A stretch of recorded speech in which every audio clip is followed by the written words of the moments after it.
They sold her for 47 gold marks, less than the price of a good war horse. Liora Ashford, widow of 3 months, stood shivering in a cramped merchant's office while men in expensive coats debated her worth like she was grain futures. The contract changed hands, the Duke's seal pressed into wax. And just like that, she became property of the most feared man on the northern frontier, Kyle Dravenmore, the Iron Duke, the man who'd reportedly killed his last 3 servants for breathing too loudly. If you want to see how a widow survives being sold to the devil himself, stay until the end, and drop a comment with your city name. I want to see how far Liora's story travels. The office smelled like old leather and newer lies. Liora's hands wouldn't stop shaking. She'd clasp them together in her lap, then move them to her sides, then back to her lap again. Nothing helped. The tremor ran deeper than her fingers. It lived somewhere in her chest, right next to the hollow space where her heart used to be before Thomas died and took everything worth keeping with him. "Sign here," the merchant said. Grimwood, his name was. Fat fingers, thin smile. "And here. Initial here." She stared at the papers spread across his desk. The words blurred together. Transfer of debt obligation, binding contract, immediate effect. Her late husband's signature, Thomas's careful sloping hand, appeared at the bottom of a document dated 2 years ago. A promissory note she'd never seen before, for an amount that made her stomach turn. "I don't understand." Her voice came out smaller than she'd intended. "Thomas never mentioned—" "Doesn't matter what he mentioned." Grimwood tapped the paper with one thick finger. "It's here, in writing, with his seal. The debt transfers to his estate upon death. That's you, Mrs. Ashford. Congratulations on your inheritance." The man across from Grimwood, the Duke's representative, said nothing. He was younger than she'd expected, maybe 30, with the kind of face that gave away absolutely nothing. His coat was black wool, well-tailored, with silver buttons that probably cost more than her wedding dress had. He'd been watching her since she arrived, and the attention felt like being studied by something that was deciding whether to eat you or ignore you. "How much time do I have?" Liora asked. "To pay?" Grimwood laughed.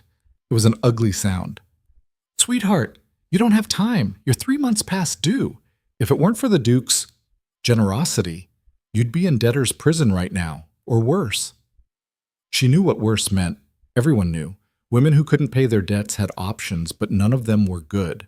The Duke's man finally spoke. His voice was clipped, precise. Northern accent, but educated. "The contract is simple, Mrs. Ashford. You work off the debt in Duke Dravenmore's household. Room and board provided. Your debt will be reduced by a set amount monthly. Depending on your usefulness, you could be free in 5 years. Perhaps 7. 5 years, she repeated. Or 7. And if I refuse? Then Mr. Grimwood pursues collection through legal channels. Given the amount owed and your complete lack of assets, that process ends with imprisonment. You'll work off the debt anyway, but in considerably worse conditions." He tilted his head slightly. "The Duke's offer is the better option. I suggest you take it." Liora looked down at her hands. They were rough hands, calloused from 3 months of trying to keep Thomas's apothecary shop running after he died. 3 months of mixing tinctures and selling remedies to people who looked at her with pity and paid half what they'd paid Thomas. 3 months of discovering that her gentle, bookish husband had apparently been a liar and a fool who'd signed papers he couldn't honor and left her holding a debt that would drown her. She'd loved him. That was the worst part. She'd actually loved him. "Where?" she asked quietly. "Dravenmore Estate, northern frontier, about 2 weeks' travel from here." "I've heard stories." "I imagine you have." The Duke's man pulled a pen from his coat and set it on the desk in front of her. "Most of them are exaggerated. And the ones that aren't?" He smiled. It didn't reach his eyes. "Those are the ones you should remember." She picked up the pen. Her hand still shook, but she signed anyway. What choice did she have? Prison would kill her in a year. At least this way she'd see the North before she died. At least this way she'd have a chance, however small, of living long enough to understand why Thomas had destroyed them both. Grimwood snatched the papers the moment her signature dried. "Excellent. Mr. Thorne will handle transport. You'll leave tomorrow at dawn." "Tomorrow?" Liora stood so fast her chair scraped backward. "I have belongings. I need to close the shop. You need to be ready at dawn," Thorne said. He stood as well, moving with the kind of grace that suggested he was more than just a household representative. Bring what you can carry. Everything else stays. That's not fair. No, he agreed. It isn't. Dawn, Mrs. Ashford, don't make me come find you. He left without another word. Grimwood started shuffling papers, already done with her. Liora stood in the middle of the office, her signed future tucked into a rich man's pocket, and tried to remember how to breathe. The carriage that came for her wasn't what she expected. She'd imagined something brutal, a prison wagon maybe, or a cargo cart with iron bars. What arrived was an actual coach, well-made and sturdy, with the Duke's crest on the door, a black wolf on a gray field. The symbolism wasn't subtle.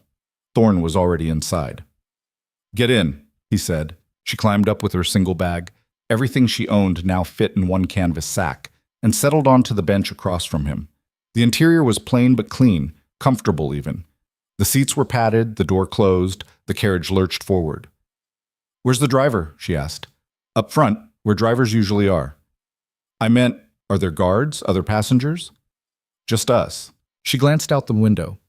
The city was still waking up, early morning light turning the narrow streets gray and gold. She'd lived here her whole life, 26 years in the same 10-block radius. She knew every shopkeeper, every corner, every shortcut. Now she was leaving it all behind. "You're quiet," Thorne observed. "I'm thinking." "About?" "Whether I should jump out while we're still moving slowly enough that it won't kill me." He didn't laugh. "You'd last maybe 3 days on your own. Less if you headed south. They've got a harder line on debt dodgers down there. North is your only option, and you can't walk to the frontier, so you might as well sit back and try to relax." "Relax," she repeated. "I'm being transported like cargo to work for a man they call the Iron Duke. I've heard he killed his last housekeeper for using the wrong kind of soap." "That's not true." "Which part?" "The soap. He doesn't care about soap." Thorne pulled a book from his coat pocket and opened it. "He killed her for stealing. Big difference." Leora's stomach dropped. "You're joking." "No." He turned a page.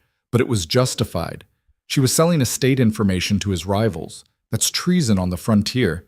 She got off easy with a quick death." "Easy," Liora whispered. "Could have been torture. Could have been sold to the mining companies. Could have been a lot of things." He glanced up at her. "The Duke doesn't punish randomly, Mrs. Ashford. He punishes purposefully. Follow the rules, do your job, keep your mouth shut, and you'll be fine." "And if I don't?" "Then you won't be." She turned back to the window and watched her city disappear. 2 weeks on the road felt like 2 years. They stopped at coaching inns, but Liora barely remembered them. Everything blurred together: bad food, hard beds, the constant rocking of the carriage. Thorne mostly ignored her. He read his books, wrote letters, occasionally pointed out landmarks like he was a tour guide showing her a countryside she'd never see again. The land changed as they traveled north. The rolling farmland gave way to rocky hills, then dense forests, then something wilder. Fewer towns, fewer people, more space between everything. The sky seemed bigger here, and the cold had teeth. "We're close," Thorne said on the 14th day. Liora peered out the window. Fog hung low over everything, thick and gray. She could barely see 10 feet beyond the carriage. "Close to what? I can't see anything." "Exactly. That's how you know we're entering the Duke's land." "The fog?" "The fog, the cold, the feeling like you're being watched." He closed his book and leaned forward slightly. "Listen carefully, Mrs. Ashford. When we arrive, you'll be taken to the housekeeper. Her name is Mrs. Halwick. Do exactly what she tells you. Don't explore. Don't ask questions. Don't try to see the Duke." "I wasn't planning to." "Good, because he doesn't take well to curiosity. The estate has rules. Learn them fast." He paused. "And whatever you do, don't go into the East Wing after dark." "Why not?" "Because that's where the Duke sleeps, and he values his privacy above almost everything else." Thorne's expression was serious. "People who disturb him at night don't get second chances, understand?" She nodded. The carriage slowed, then stopped. Liora heard voices outside, deep, rough voices speaking in clipped northern accents. Guards, probably. Checking credentials. Then they were moving again, but slower now. The fog pressed against the windows like something alive. "One more thing," Thorne said quietly. The Duke isn't what you expect. He's not cruel for cruelty's sake, but he's hard and he's cold, and he doesn't forgive weakness. If you want to survive here, you'll need to be harder than you've ever been. Can you do that? Liora thought about Thomas, about the shop, about signing away 5 years of her life to pay for a dead man's mistakes. I guess I'll find out, she said. The carriage rolled through massive iron gates. Artsit. Dravenmore Estate looked like something out of a nightmare. The main building was stone and iron, built like a fortress rather than a house. 3 stories tall, with narrow windows that looked like arrow slits, towers at each corner. A heavy oak door reinforced with black metal. Everything about it screamed defense, control, power. The courtyard was empty except for a few servants who materialized from the fog to handle the carriage. They moved efficiently, silently. No one spoke. No one even looked at her. Thorn stepped out first and offered his hand. Liora took it, climbing down onto cobblestones that were slick with moisture. The cold bit through her cloak immediately. This was a different kind of cold than she'd known in the city, sharper, meaner. "This way," Thorn said. He led her through the main door and into a grand entrance hall that was somehow even colder than outside. High ceilings, stone floors, a massive fireplace that wasn't lit, portraits on the walls, stern-faced men and women who all had the same hard eyes. A woman was waiting for them. She was maybe 50, dressed in perfect black and gray, with silver hair pulled back in a tight bun. Her face was lined but handsome, and her posture was so straight it looked painful. "Mrs. Halwick," Thorn said. "This is Mrs. Ashford, the new acquisition." Acquisition. Like she was furniture. Mrs. Halwick looked Liora up and down with the kind of assessment that missed nothing. "Small," she said. "Thin. City bred. Can you read?" "Yes." "Write?" "Yes." "Cook?" "Some. I can. Some isn't good enough. Can you clean?" "Of course I can clean." "We'll see." Mrs. Halwick turned to Thorn. "The Duke?" "In his study. He doesn't want to be disturbed." "He never does." She looked back at Liora. "Come with me. Bring your bag." Thorn left without saying goodbye. Liora followed Mrs. Halwick deeper into the estate, through hallways that all looked the same. Stone walls, minimal decoration, that persistent bone-deep cold. "Rules," Mrs. Halwick said as they walked. "First, you speak when spoken to, not before. Second, you do your assigned tasks and nothing else. No initiative, no creativity. Third, you stay in the servants' areas unless specifically summoned elsewhere. Fourth, you never, under any circumstances, enter the East Wing without permission." "I was told." "Then I'll tell you again. The Duke's private quarters are off limits. If you're found there without cause, you'll be dismissed immediately. And dismissal here means going back to wherever you came from with your debt unpaid. Clear?" "Yes, ma'am." They climbed a narrow staircase to the 3rd floor. The servants' quarters, apparently. Mrs. Halwick opened a door to reveal a small room, maybe 8 feet by 10 feet. A single bed, a narrow wardrobe, a washstand. One window that looked out over the fog-shrouded grounds. "This is yours," Mrs. Halwick said. "Meals are at 6, noon, and 6. You're expected in the kitchen at 5:30 tomorrow morning. Don't be late." "What will I be doing?" "Whatever needs doing. We're understaffed. You'll rotate through tasks until we find where you're least useless." She paused in the doorway. "One more thing. The Duke doesn't like noise. Keep your voice down, your footsteps quiet, your presence minimal. Pretend you're invisible. It's safer that way." "I've heard stories," Liora said carefully. "About the Duke. Are they true?" Mrs. Halwick's expression didn't change. "Some of them. Which ones concern you most?" "The ones about people disappearing." "People don't disappear here, Mrs. Ashford. They leave. Usually because they broke rules or proved themselves untrustworthy. Sometimes because they couldn't handle the isolation." She met Liora's eyes. "Do your work, keep your head down, and you'll be fine. Try to be clever or brave or heroic, and you won't. It's that simple." She left, closing the door behind her. Liora stood in the center of her new room, her cell, really, and tried not to cry. She was stronger than that. She'd survived Thomas's death. She'd survived losing everything. She could survive this. She set her bag on the bed and unpacked her few belongings.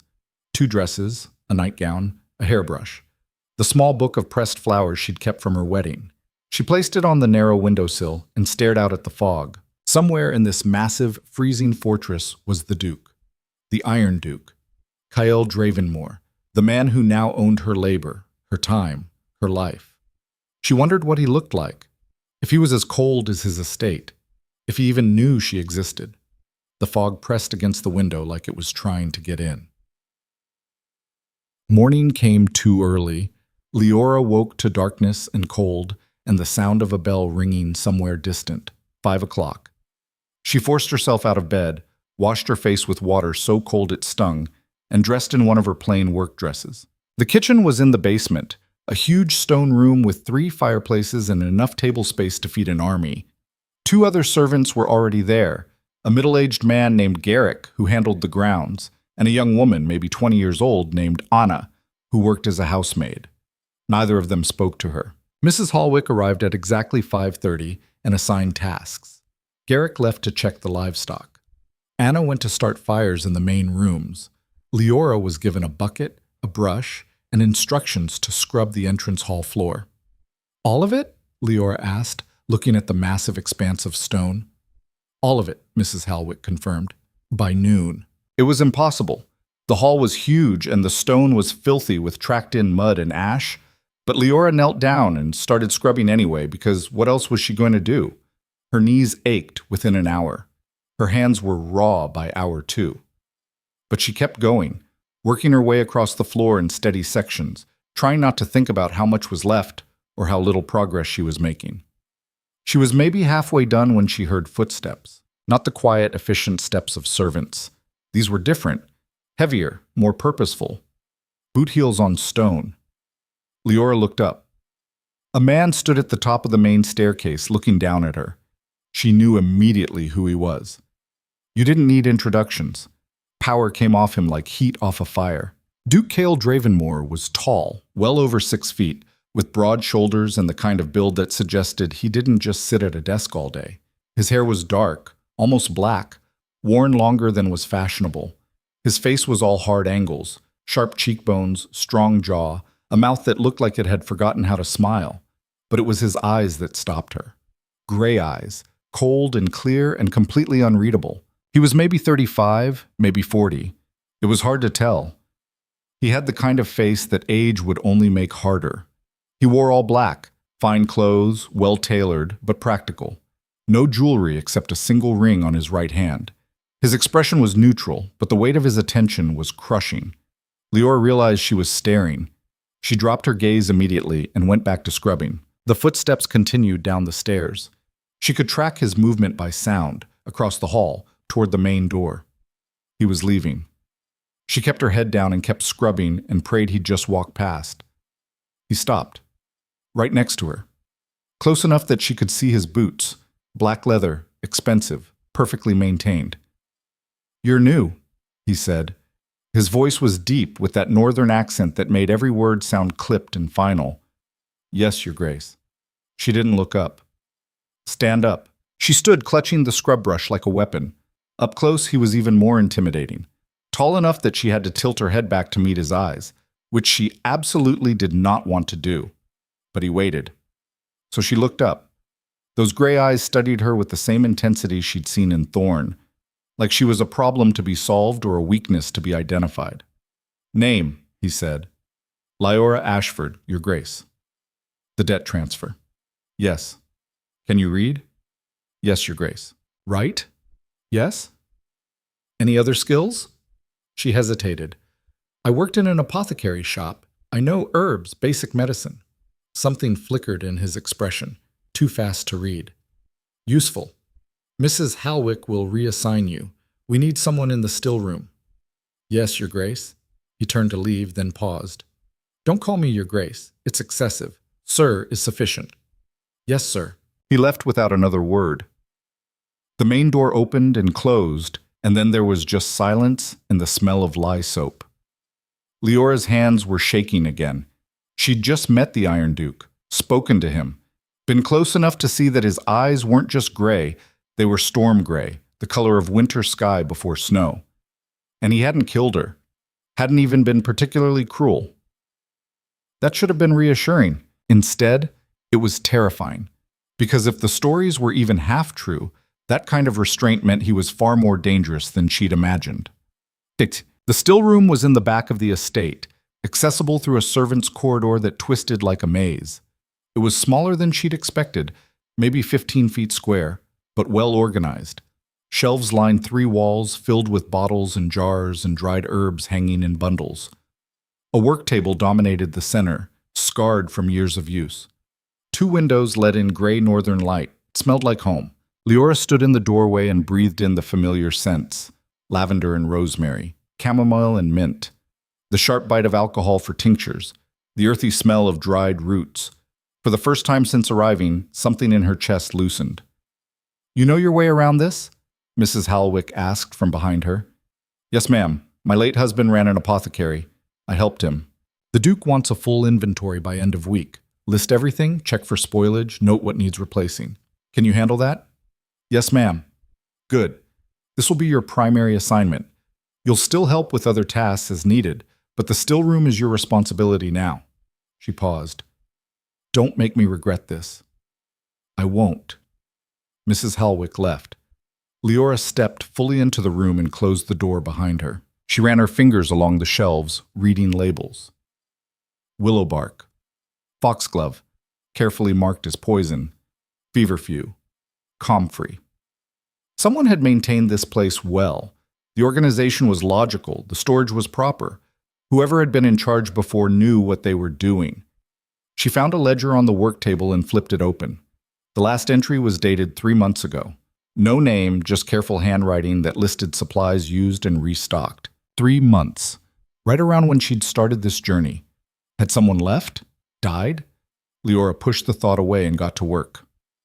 Inventory first. Then she'd figure out what was missing, what needed attention, what could be salvaged. For the first time in months, she had a task she actually understood, something she could control. It wasn't freedom, but it was close enough. The days developed a rhythm. Up at 5, quick breakfast in the kitchen, stillroom work until noon. Lunch. More stillroom work or other assigned tasks, helping Anna with cleaning, assisting Garrick with outdoor work when the weather permitted. Dinner at 6. Evening in her room, usually too exhausted to do anything but sleep. The estate was massive, and she was beginning to understand its geography. The main building was the administrative center, the Duke's study, a library, receiving rooms for the rare visitors. The East Wing was his private quarters, strictly off-limits. The West Wing housed the servants and practical spaces like the kitchen and stillroom. Behind the main building were stables, a blacksmith's workshop, storage buildings. Beyond that was just wilderness, forest and rock and fog. She rarely saw the Duke. He kept strange hours, sometimes leaving before dawn, sometimes not returning until well after dark. When she did glimpse him, it was always from a distance. A shadow in the hallway, a figure crossing the courtyard. He never spoke to her again after that first morning, but she felt his presence everywhere. In the way the other servants moved carefully, quietly. In the absolute order of the estate. In the rules that governed everything. Anna was the closest thing she had to a friend, though even that was limited. The girl was friendly enough, but cautious. Like she was afraid too much familiarity would be punished. "How long have you been here?" Liora asked one evening while they were preparing dinner. 2 years. Anna chopped carrots with practiced efficiency. "Since I was 18. Do you like it?" Anna shrugged. "It's better than the alternative. I was supposed to marry a farmer twice my age. This seemed preferable." "So you chose to come here?" "More or less. My family owed money. The Duke offered to clear the debt in exchange for 5 years of service, so here I am." She glanced at Liora. "What about you?" "Debt transfer. My late husband made promises he couldn't keep."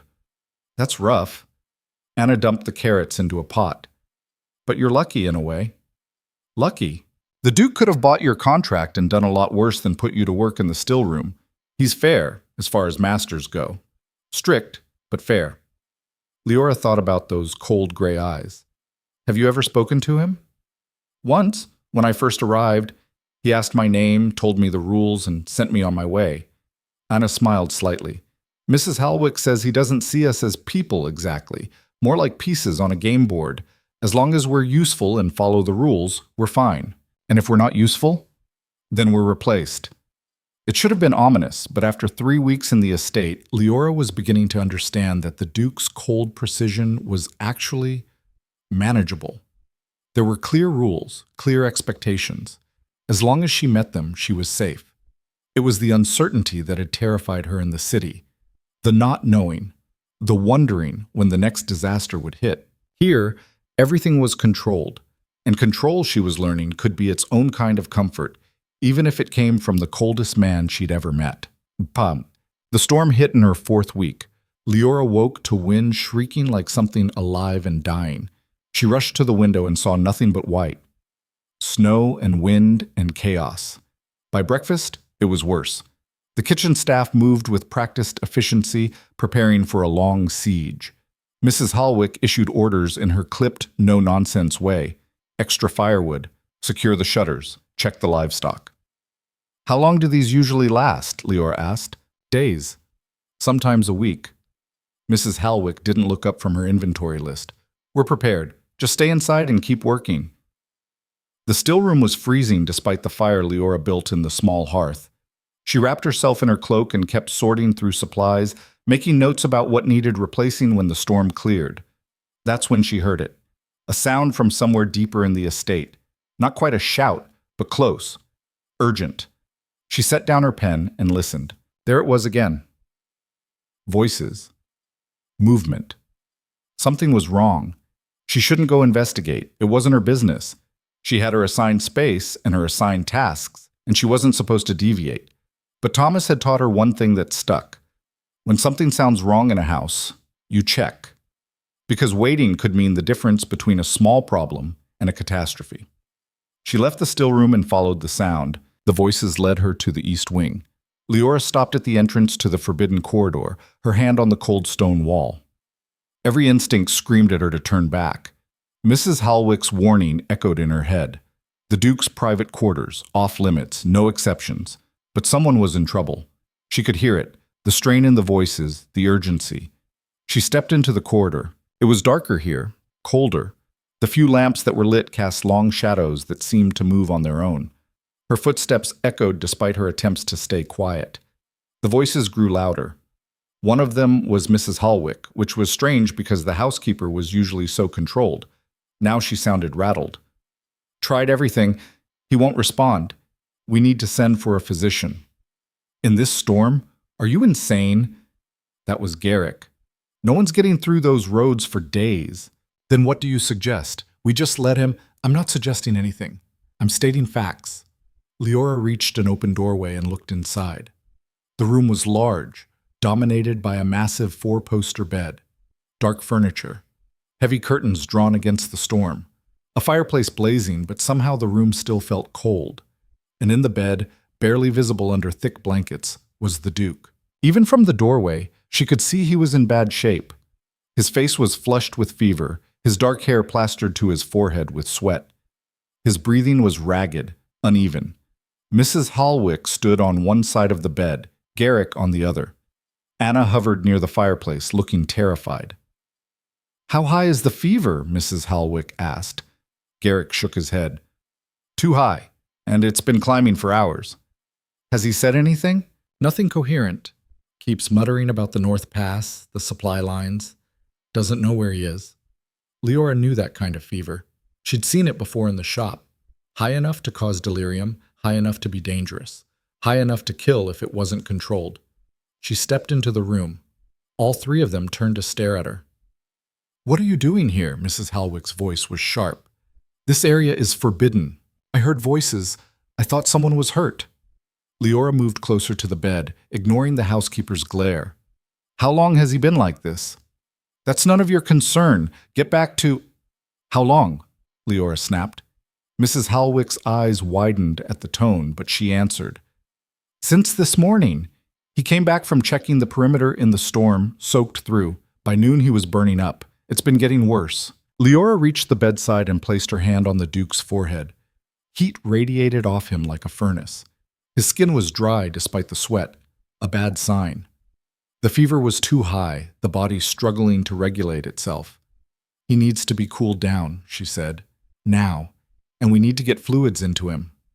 We tried water, he won't drink. Then we make him drink. Liora turned to Anna. I need cold water, clean cloths, and willow bark from the still room. Also feverfew if we have any fresh. Move. Anna glanced at Mrs. Halwick, who hesitated for a long moment before nodding. The girl ran. You have no authority to give orders here, Mrs. Halwick said quietly. No, I don't. But I have experience with fevers, and right now that's worth more than authority. Liora started pulling back the heavy blankets. The Duke was fully dressed, which was making things worse. We need to get these wet clothes off him. Garrick, help me.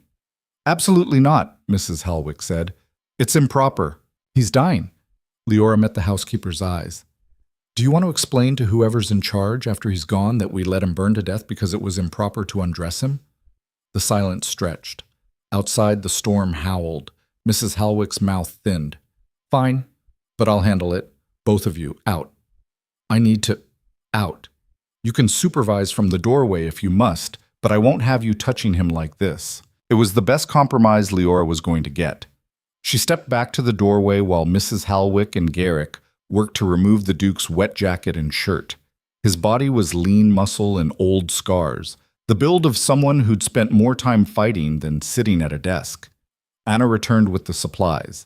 Liora took the willow bark and feverfew and started crushing them in a bowl with water, making a quick tincture. It wouldn't be perfect, but it would help. Get those cold cloths on him, she directed. Neck, wrists, forehead. We need to bring the fever down before we can do anything else.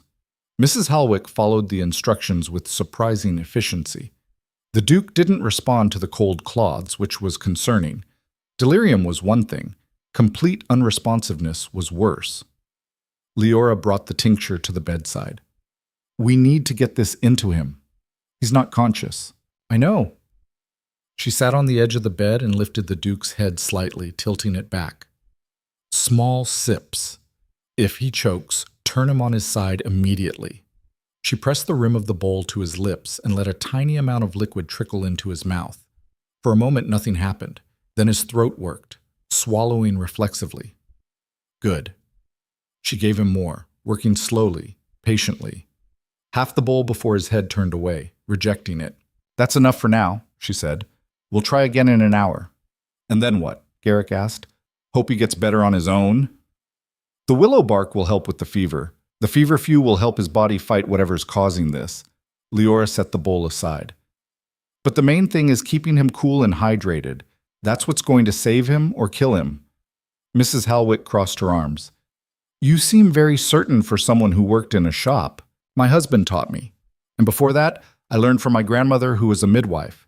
I've seen plenty of fevers. She looked at the Duke's flushed face. This one's bad, but it's not hopeless. Not yet. What caused it? Could be anything. The cold, the wet, exposure.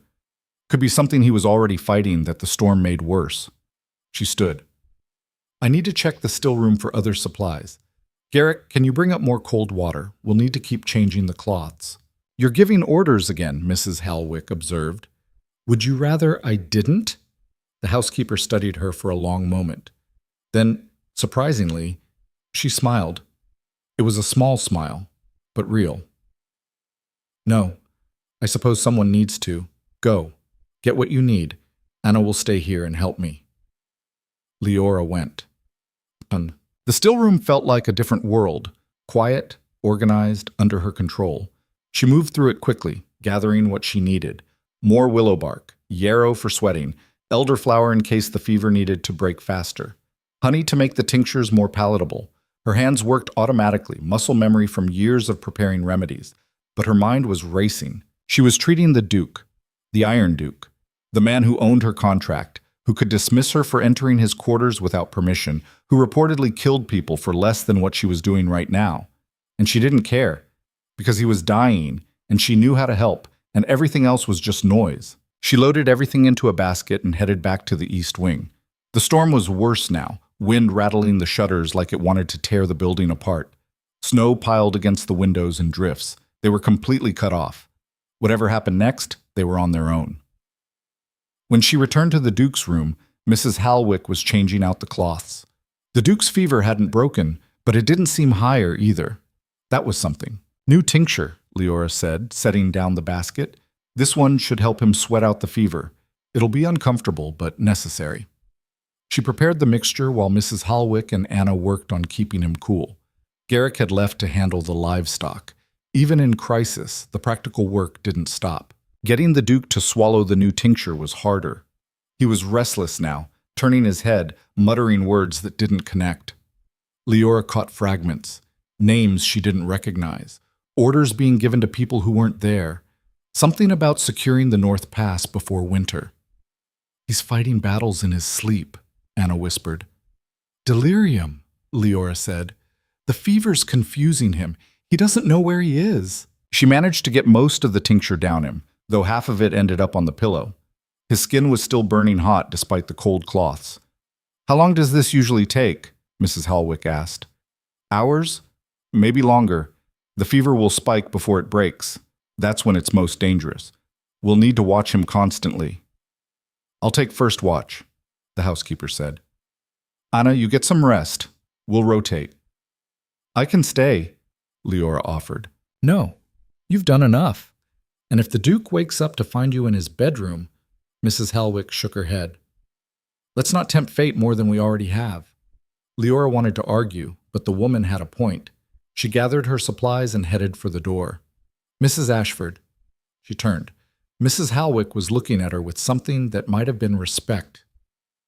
Thank you, the housekeeper said quietly. Liora nodded and left. She tried to sleep but couldn't. Her room felt too small, too quiet after the chaos of the Duke's quarters. She lay in bed and stared at the ceiling and listened to the storm trying to tear the world apart. Every instinct told her she should have been terrified. She'd broken the cardinal rule, entered the forbidden space, touched the Duke without permission, given orders in his own house. Any one of those things could get her dismissed, sent back to face the debt she couldn't pay. But she couldn't bring herself to regret it. He'd been dying. She'd had the skills to help. The choice hadn't really been a choice at all. Around midnight, someone knocked on her door. Anna stood in the hallway, looking exhausted. Mrs. Halwick wants you. The fever's spiking. Liora didn't bother with her cloak. She just ran. The Duke's room was chaos. He was thrashing now, fighting the blankets, fighting invisible enemies. His skin was scorching hot and he was muttering constantly, a stream of orders and warnings and names that meant nothing to anyone there. Help me hold him, Mrs. Halwick said. She was trying to keep fresh cloths on him, but he kept knocking them away. Liora moved to the other side of the bed and grabbed his arm. His muscles were like iron under her hands, and even delirious, he was strong. She pressed down, trying to keep him still. KL, Mrs. Halwick said sharply. KL, stop. You're safe. You're home. He didn't respond. His gray eyes were open but unfocused, seeing something that wasn't there. The pass, he muttered. Have to secure the pass. They're coming. Winter's coming. Not enough supplies. Not enough. We need to cool him down faster, Liora said. The fever's too high. It's going to damage something vital if we don't... She didn't finish the sentence because the Duke suddenly went still, completely still. For one terrible moment, Liora thought he was dead. Then she saw his chest rising and falling, shallow but steady. Is he? Anna whispered. Unconscious, Mrs. Halwick said. The fever finally overwhelmed him. Liora felt for his pulse. It was racing, thready. His skin was still burning. They were running out of time. Ice, she said. Do we have any ice? In this weather, of course. There's packed snow in the cold storage. Get it. Pack it in cloths and bring it here. We need to bring his temperature down now, or we're going to lose him. Anna ran.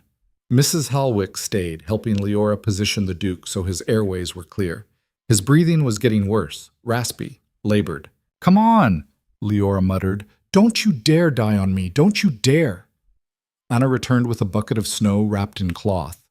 They packed it around his neck, his wrists, under his arms, anywhere major blood vessels ran close to the surface. The Duke didn't react. He was too far gone. Liora checked his pulse again. Still fast, still weak. More tincture, she said. We need to force the fever to break. She prepared another dose, stronger this time, bitter enough to make her own mouth pucker when she tasted it to check the concentration. Then she tilted the Duke's head back and poured it down his throat, praying he'd swallow reflexively. He did. Barely. Then they waited. Minutes crawled by. The storm raged outside. The fire crackled. The Duke lay motionless in the bed, balanced on the edge between life and death. Liora kept her fingers on his pulse, counting beats, watching for any change. "How long?" Mrs. Halwick asked. "I don't know. Could be minutes. Could be hours." "And if the fever doesn't break?" Liora didn't answer. They both knew what that meant. More time passed. Leora's hand was cramping from maintaining pressure on his wrist, but she didn't let go.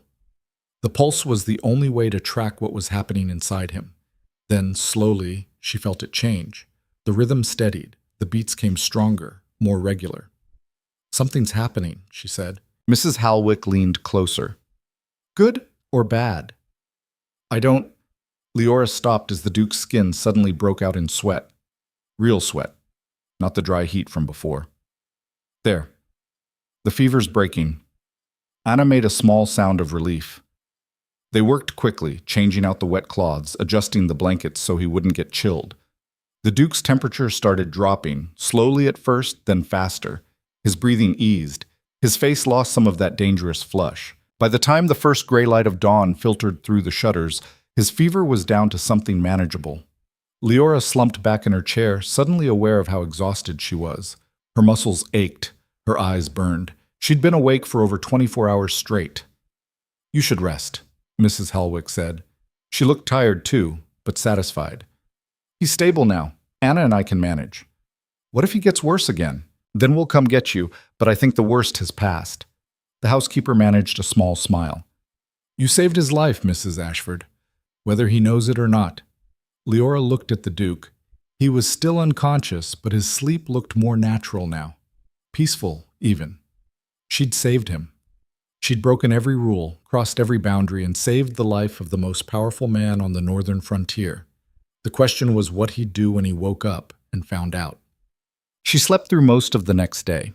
When she finally dragged herself out of bed, the storm was still raging, but the wind had lost some of its fury. The worst was passing. She went to the still room first, partly because she needed to check supplies, partly because she needed somewhere familiar to steady herself. The space was cold but orderly. She built up the fire and stood in front of it, trying to warm the chill that had settled into her bones. The door opened behind her. She turned, expecting Anna or Mrs. Halwick. It was Garrick. "He's awake," the groundskeeper said. Leora's stomach dropped. "How is he?" "Weak, confused, asking questions." Garrick's expression was unreadable. "Mrs. Halwick told him what happened, that you took charge, that you treated him." "And?" "And he wants to see you." Fear spiked through her. "Now?" "Now." She followed him through the silent hallways, her heart pounding. This was it. The moment where she'd find out if saving his life had earned gratitude or punishment. The Duke's room looked different in daylight, still imposing but less like a sick room. Someone had opened the curtains slightly, letting in gray winter light. The bed had been tidied. The Duke was propped up on pillows, still pale, but definitely conscious. His gray eyes tracked her as she entered. "Leave us," he said to Garrick. The groundskeeper left, closing the door behind him. Liora stood just inside the room, keeping distance between herself and the bed. The Duke studied her in silence, and she forced herself not to look away. "You entered my private quarters without permission," he said finally. His voice was hoarse but steady. "Yes, sir." "You gave orders to my staff." "Yes, sir." "You treated me while I was unconscious and unable to consent." "Yes, sir." Silence. His expression gave away nothing. "Mrs. Halwick tells me I would have died without your intervention," he said. "Probably, sir. The fever was very high." "Why did you help?" The question caught her off guard. "Because you needed help." "That's not an answer. You could have let nature take its course, waited for me to die and taken your chances with whatever came next. Why risk punishment to save me?" Liora met his eyes. "Because I'm a lot of things, sir. But I'm not someone who lets people die when I can help them. Not even people who scare me." Something flickered in his expression. "I scare you." "Yes." "Good. Fear is honest." He shifted slightly against the pillows. and she saw him wince. Still hurting, then, "Come here." She approached the bed slowly. Closer. She moved until she was standing right next to him, close enough to see the dark circles under his eyes, the hollows in his cheeks from the fever. He'd lost weight in just 2 days. He reached out and took her hand. His grip was weak but deliberate. He turned her hand over, looking at the calluses, the rough skin from scrubbing floors and mixing tinctures. "These are working hands," he said quietly. "Honest hands." "Yes, sir. You saved my life with these hands." He released her and leaned back. "I don't forget debts, Mrs. Ashford. You've earned something from me. Name it." She blinked. "I don't understand." "A favor. A request. Whatever you want within reason. Name it." Her mind raced. She could ask for her freedom, for the debt to be forgiven, for passage back to the city. But looking at him, really looking, she saw something she hadn't expected. He wasn't making this offer out of obligation or politics. He was making it because he genuinely believed he owed her, and somehow that mattered more than any demand she could make. "I don't want anything, sir," she said. "I just want to do my job." His eyes narrowed. "Everyone wants something. Then I want to keep working in the still room. It's the first place I've felt useful since my husband died. That's all I want." He studied her for a long moment. Then he nodded once. "Done. The still room is yours, full authority over supplies and treatment. You answer to no one but me." He paused. "And one more thing." "Sir?" "The rules about staying out of the East Wing. They're suspended for you. If I'm ill or injured again, you have permission to enter as needed." That was dangerous. That was giving her access no other servant had. That was trust. "Are you sure, sir?" "I'm alive because you broke the rules, Mrs. Ashford. It would be foolish to punish you for that." He closed his eyes, already exhausted. "Now, get out. I need rest." She turned to go. "Mrs. Ashford." She stopped. "Thank you." The words were quiet, almost grudging, but they were genuine. "You're welcome, sir." She left him there and walked back through the estate in a daze. Everything had changed in the span of 2 days. She'd gone from being invisible to being essential, from following rules to being allowed to break them. And the Duke, the cold, untouchable Iron Duke, had thanked her. She made it back to the still room before her knees gave out. She sat down hard on the work stool and stared at her hands. These are working hands, honest hands. He'd seen her. Really seen her. Not as a debt transfer or a servant or a problem to be managed, but as a person who'd made a choice and followed through. For the first time since signing that contract, Liora felt like maybe she hadn't lost everything after all. Maybe she'd actually found something worth keeping. The storm broke 3 days later, leaving the estate buried in snow and silence. Liora stood at the still room window, watching the morning light turn everything white and clean. The world looked reborn, like the fever and chaos had never happened. But inside the estate, nothing felt clean. Something had shifted. She could feel it in the way the other servants looked at her now, in the careful distance Mrs. Halwick maintained, in the weight of knowing she had access to places they didn't. She'd become something other, something separate. The Duke recovered slowly. She saw him occasionally in the hallways, always dressed impeccably despite the lingering weakness in his movements. He never spoke to her during these encounters, just nodded once and continued on. But she felt his attention like a physical thing, assessing, measuring, deciding something she couldn't name. It made her nervous. A week after the fever broke, Mrs. Halwick appeared in the still room doorway with an expression Liora had learned meant trouble.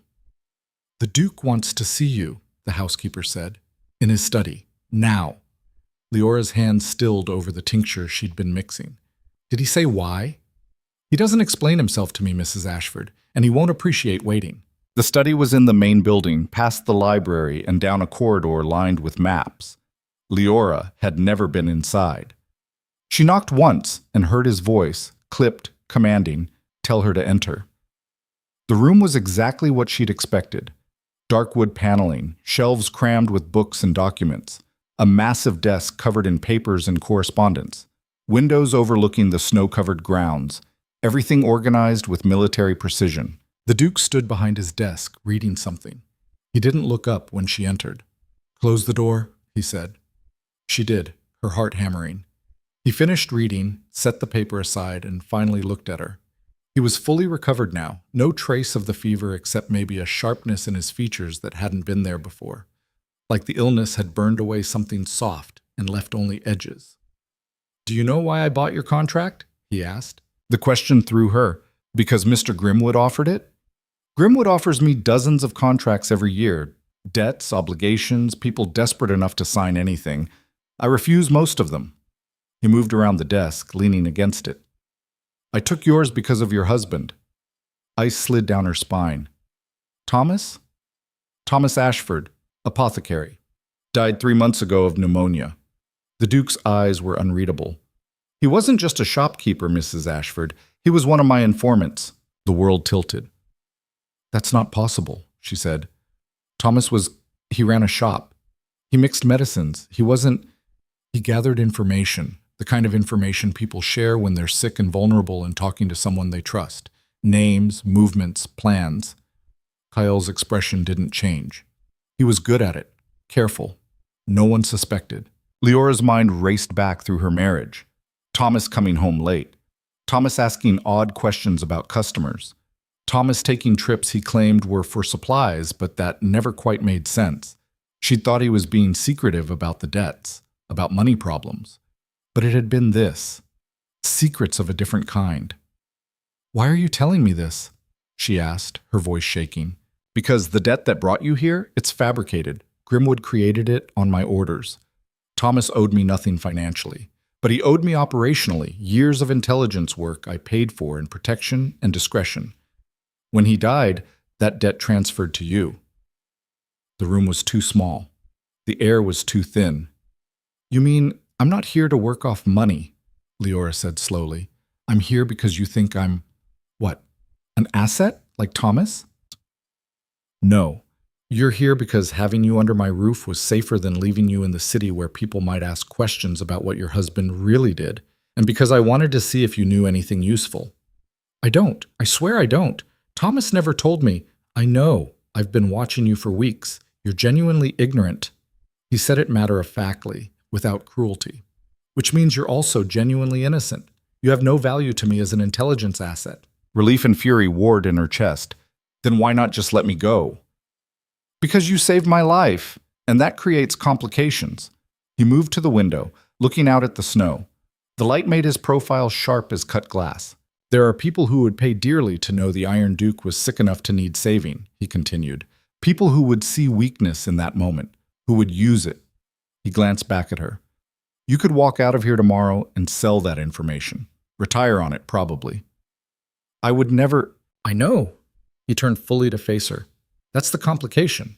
You're not stupid enough to think I'm a good man, Mrs. Ashford, but you're also not mercenary enough to exploit what you know, which leaves me in the awkward position of owing you my life while simultaneously needing to ensure you never tell anyone about it." The implications hit her like cold water. "You're going to keep me here. I'm going to offer you a choice." He returned to his desk and pulled out a document. "Option 1. I void the fabricated debt. You leave. I provide transport back to the city and enough money to restart your life. But you sign an agreement that what happened during the storm never leaves this estate. Break that agreement and I will find you." He set the paper down and pulled out a second one. "Option 2. You stay. The debt remains on paper, but in practice you're elevated. Not a servant, a member of the household staff with real authority. You run the still room, you have access to my library, you attend estate meetings as my medical advisor. You learn things, see things, become part of how this place operates. Why would you offer that? Because you're competent, and competent people are rare. Because I need someone who understands medicine and isn't afraid to act in a crisis. And because—" he paused, choosing words carefully. "Because I'm curious what you'll become if given actual opportunity instead of just survival." Liora stared at the two documents. Freedom or opportunity, safety or risk. "What happens if I choose option 2 and it doesn't work out?" she asked. "Then you leave with option 1's terms, but you'll have wasted time you could have spent rebuilding elsewhere. And if I choose option 1, then you leave today and we never see each other again." She should take option 1. It was the smart choice, the safe choice. Go back to the city. Start over. Forget this frozen nightmare ever happened. But something stopped her. Maybe it was the still room, the first place she'd felt useful in months. Maybe it was the challenge in the Duke's eyes, like he was betting she'd run. Maybe it was just exhaustion with being safe, with being small, with being someone things happened to instead of someone who made things happen. "I'll stay," she said. "You're certain?" "No, but I'm deciding anyway." He smiled. It was a small expression, barely there, but it changed his entire face, made him look younger, almost human. "Good," he said. "Then we start tomorrow. Mrs. Halwick will reassign your quarters to something more appropriate. You'll join me for breakfast at 7 to discuss estate medical needs." "Breakfast? With you?" "You're medical advisor now. That means you need to understand how this estate operates. Can't do that from the servants' quarters." He returned to his papers, already dismissing her. "Don't be late." She left in a daze, her whole world rearranged in the span of 10 minutes. The new quarters were twice the size of her old room, and on the second floor instead of the third. Real furniture, a proper bed, a writing desk, a comfortable chair by the fireplace, windows that actually opened, space to breathe. Anna helped her move her meager belongings, chattering nervously the whole time. "This is incredible," the younger woman said, hanging Leora's dresses in the wardrobe. "I've never seen anyone promoted like this, not in 2 years. It's not a promotion, it's just a different arrangement." "Right, a different arrangement where you eat with the Duke and attend his meetings." Anna shook her head. "Mrs. Halwick is furious, by the way, trying not to show it, but she is." "Why would she be furious?" "Because you just jumped every rank in the household in one conversation. Because the Duke trusts you with information he doesn't trust her with. Because," Anna lowered her voice, "because the last person who had this much access to him was his wife, and she's been dead 5 years. Liora froze. "He was married? You didn't know? Everyone knows. She died in childbirth. The baby, too. He shut down half the estate afterward, fired most of the staff, stopped seeing visitors." Anna's expression turned sad. "Some people say he's been hollow ever since, that the fever you treated was the most alive he's been in years." That night, Liora couldn't sleep. She kept thinking about the Duke's cold precision, his careful control, the way he'd looked at her documents like they were battle plans. A man who'd lost everything and built walls so thick nothing could get through, and she'd just agreed to live inside those walls. Breakfast was uncomfortable. The dining room was formal and frigid. The Duke sat at the head of the table with perfect posture, working through correspondence while eating. Liora sat 3 chairs down, trying to figure out if she was supposed to talk or stay silent. He solved the problem by speaking first. "The fever," he said, not looking up from his letters. "What caused it?" "Exposure, most likely, combined with exhaustion and possibly an existing infection you were ignoring." "I wasn't ignoring anything." "With respect, sir, you were. Your body doesn't get that sick that fast unless something was already wrong." He set down his pen and looked at her. "Meaning?" "Meaning you work too hard, sleep too little, and probably haven't had a proper medical examination in years. You're running yourself into the ground." "I'm running an estate." "You're running yourself to death. There's a difference." Silence. She'd gone too far. She knew at the moment the words left her mouth, but instead of anger, she saw something else in his expression. Amusement, maybe. Or respect. "You're direct," he observed. "You told me you value competence. Competent people tell the truth. Fair enough." He returned to his letters. "I need a full inventory of medical supplies. Winter's hard up here. Injuries, illnesses, problems that can't wait for a physician to travel from the city. I want to know what we have and what we need." "I'm already working on it." "Good. Also, 3 of the workers in the North Timber Camp have developed persistent coughs. Garrick mentioned it yesterday. I need you to prepare treatment and deliver it." "Deliver it? You mean go to the camp? Unless you plan to treat them through messenger birds." "I've never been outside the estate grounds." "Then it's time you learned the territory." He finished his breakfast and stood. "Garrick will take you tomorrow. Dress warm. It's a 4-hour ride." He left before she could protest. The ride to the timber camp was brutal. Garrick provided her with a horse, a sturdy gray mare that was better behaved than Liora deserved, and basic directions. Then they set out into wilderness that made the estate grounds look civilized. Snow everywhere, trees so thick they blocked the sun, cold that bit through every layer of clothing. The silence was oppressive, broken only by hoofbeats and wind. "How often do you make this trip?" Liora asked after an hour of riding. "Weekly. Sometimes more if there's trouble." Garrick's breath came out in white clouds. "The camps are essential. Timber, hunting, border patrol. Can't run the estate without them." "How many camps are there?" "5. This is the smallest, 20 men, mostly seasonal workers." They rode in silence for another hour. Leora's thighs burned from gripping the saddle. Her hands were numb despite her gloves. She was beginning to understand why the Duke valued competence. Nothing about this life was easy. The camp appeared suddenly through the trees, rough cabins, a central fire pit, stacks of cut timber waiting for transport. Men stopped working to watch them approach. The foreman, a grizzled man named Hrothgar, met them with obvious relief. "About time," he said. "3 of my best cutters are down. Can't afford to lose more." "Show me," Liora said, dismounting carefully. The sick men were housed in one of the cabins. All 3 had the same symptoms: deep coughs, fever, exhaustion. Not severe yet, but heading that direction. Liora examined each of them, asked questions, checked their breathing.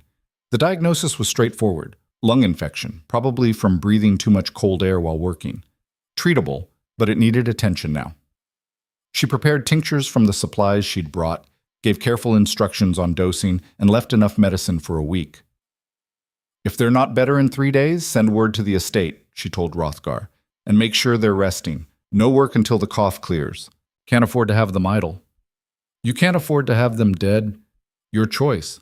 Hrothgar grimaced but nodded. The ride back was quieter, darker too. The sun was setting, turning the snow blue-gray.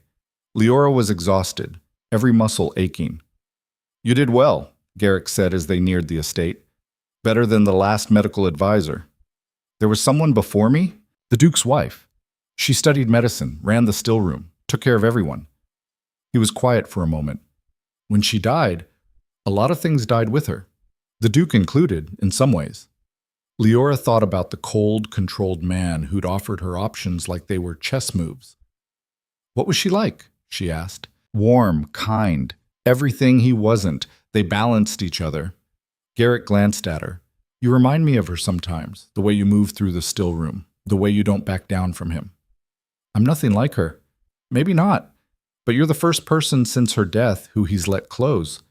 That means something." They reached the estate gates as full darkness fell. Liora dismounted stiffly, handed off the horse, and walked inside on legs that barely functioned. The Duke was waiting in the entrance hall.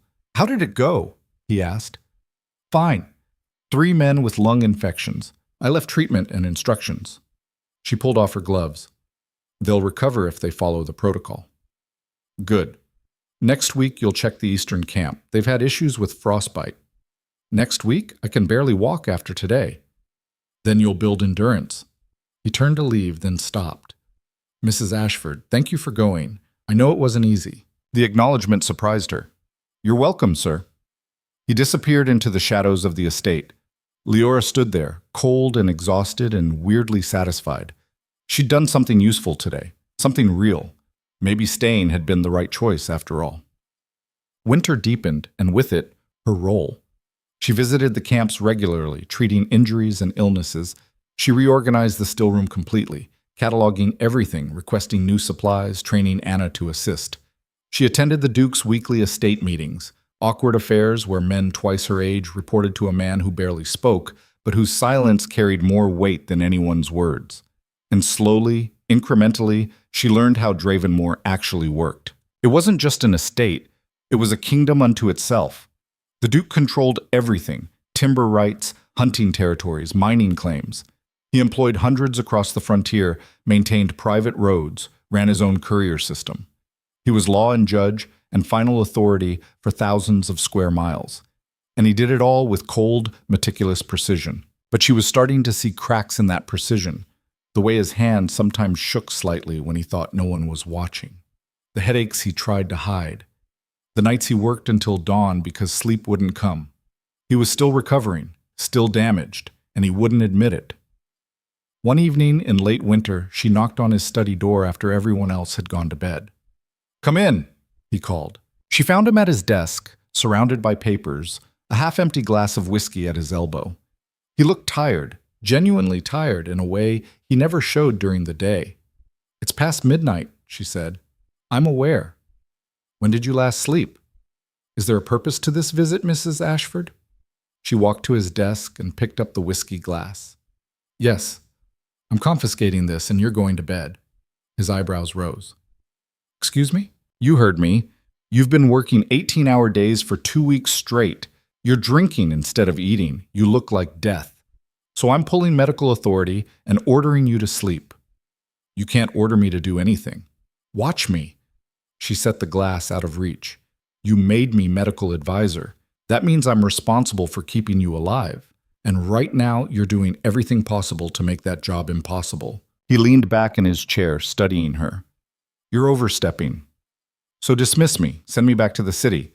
But before you do, answer one question. When did you last have a full night's sleep?" Silence. "That's what I thought." She moved toward the door. "I'm preparing a sleep tincture. You're going to drink it. Then you're going to sleep for at least 8 hours. That's not a suggestion." "Mrs. Ashford." 8 hours, sir. Or I'll tell Mrs. Halwick you're compromising your health, and she'll make your life miserable until you comply. Your choice." She left before he could argue.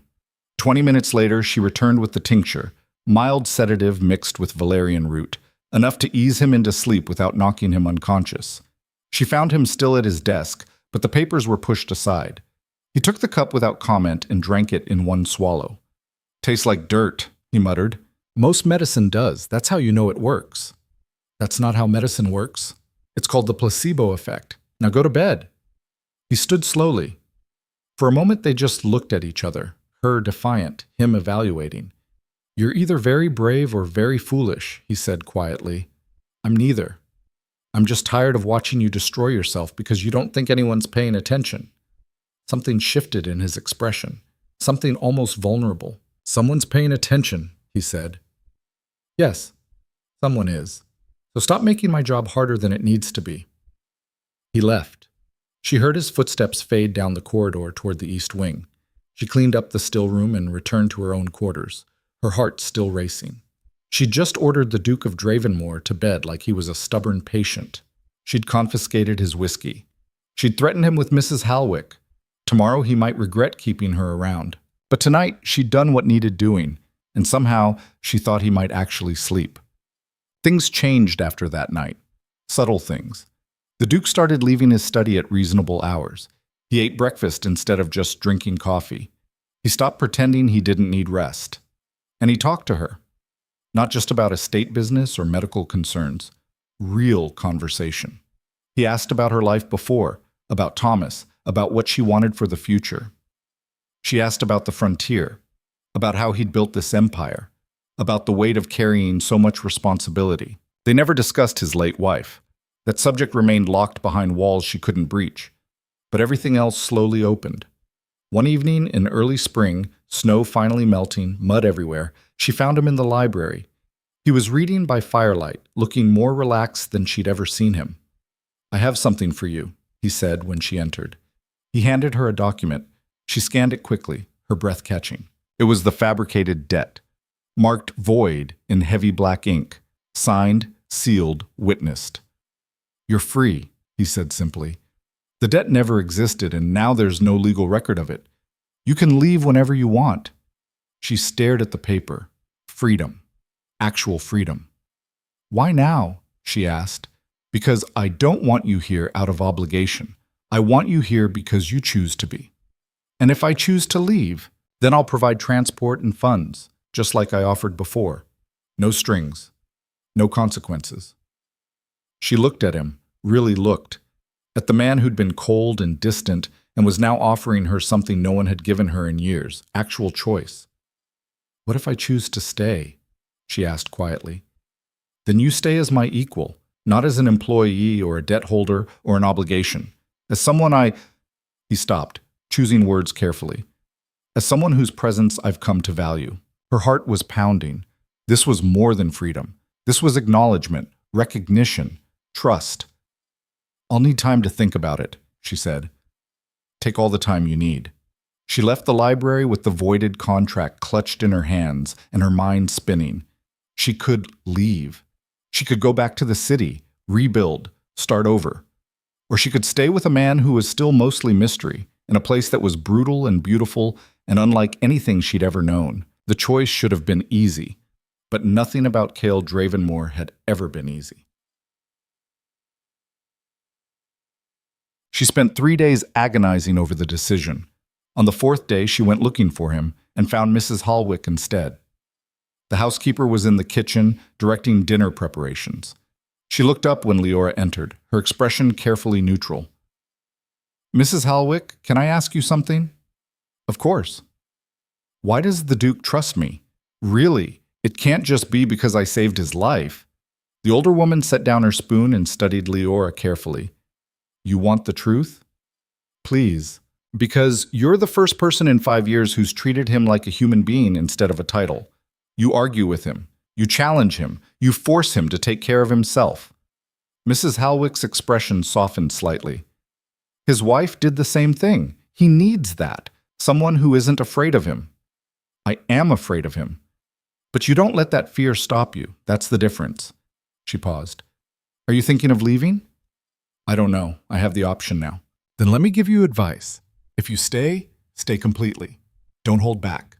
The Duke doesn't do half measures, and he won't accept them from you either. You're either all in or you're gone." "That's terrifying." "Yes, but also honest, which is more than most people get." Liora returned to her quarters and stared at the voided contract. She thought about Thomas and his secrets, about the debt that wasn't real, about becoming someone's property and then becoming someone's equal, about a cold, controlled man who'd let her see the cracks beneath his armor. The decision crystallized suddenly. Not rational, not safe, but right. She grabbed the contract and went to find the Duke. He was in his study, naturally, working even though it was past dinner time. She walked in without knocking and threw the voided contract into his fireplace. The paper caught immediately, curling and blackening. "What are you doing?" he asked, standing. "Burning bridges. I'm staying. Not because I have to, because I want to. Because this place and you are the first things that have felt real since Thomas died." She turned to face him. "So I'm all in, whatever that means." He stared at her like she'd grown a second head. Then, slowly, he smiled. A real smile this time, the kind that reached his eyes and made him look dangerous in an entirely different way.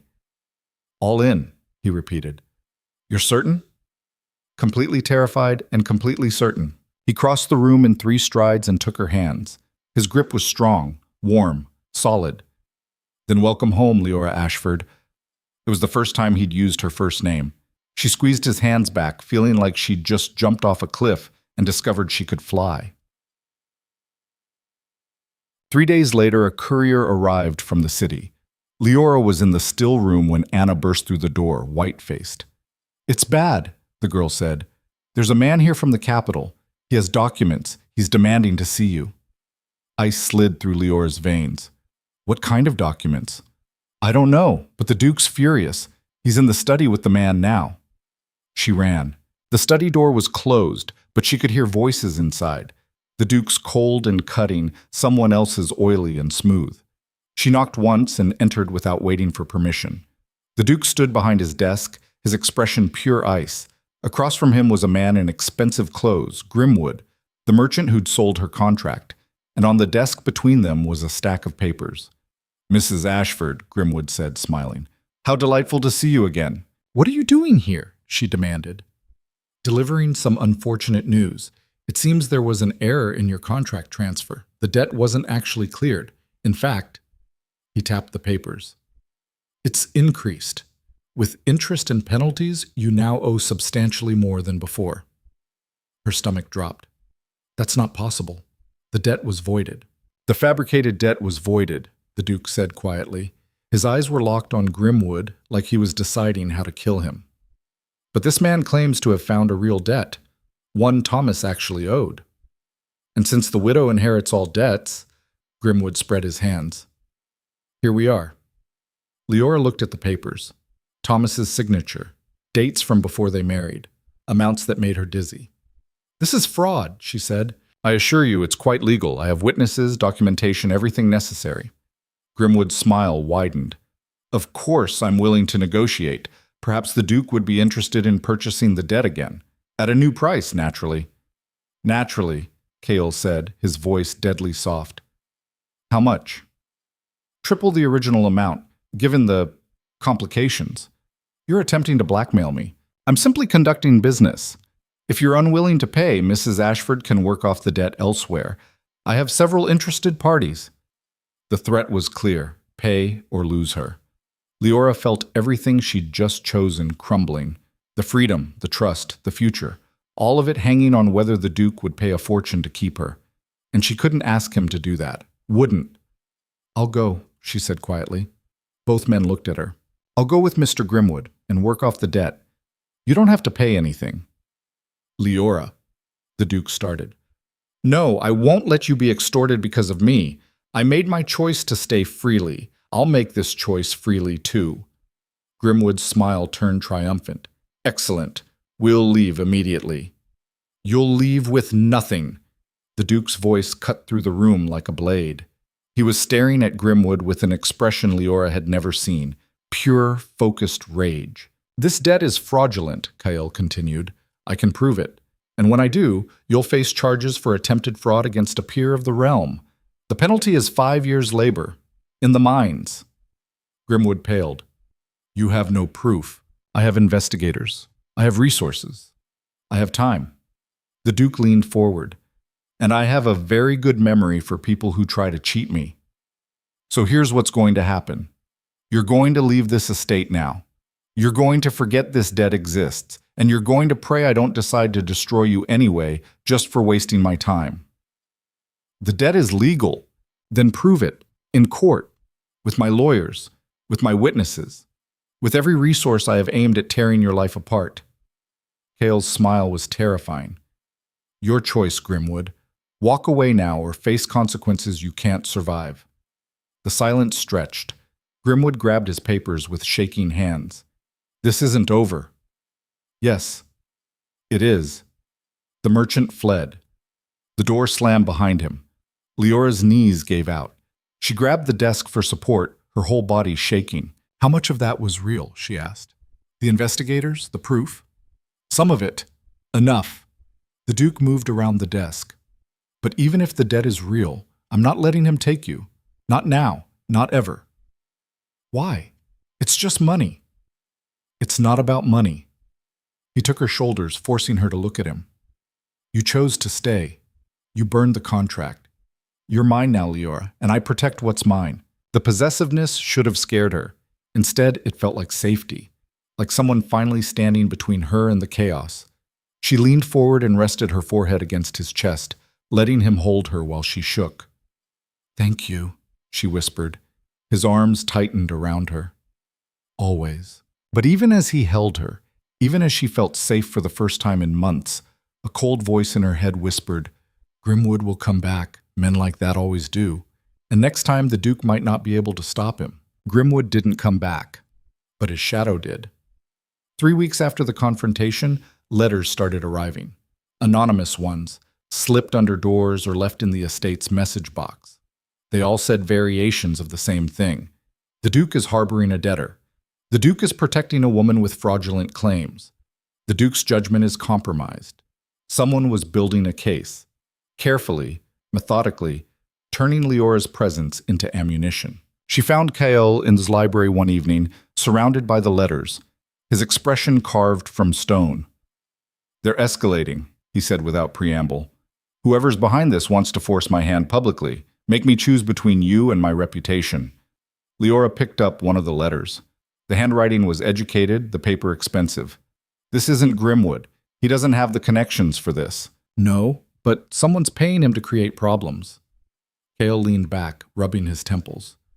"There are people who've wanted to undermine me for years, rivals who think the frontier should be divided differently. This is their opening. Then let me go, publicly, make a show of sending me away, and the problem disappears." "No." Kael, I said no. He stood pacing to the window. I don't surrender ground to bullies, Liora. Not in business, not in politics, not in my personal life. They want me to break? Fine. We'll show them what actually breaks. She moved to stand beside him. Outside, spring was finally taking hold, green pushing through the last snow, the world coming back to life. What are you planning? She asked. Shirati. A counteroffensive? They're using the debt as a weapon?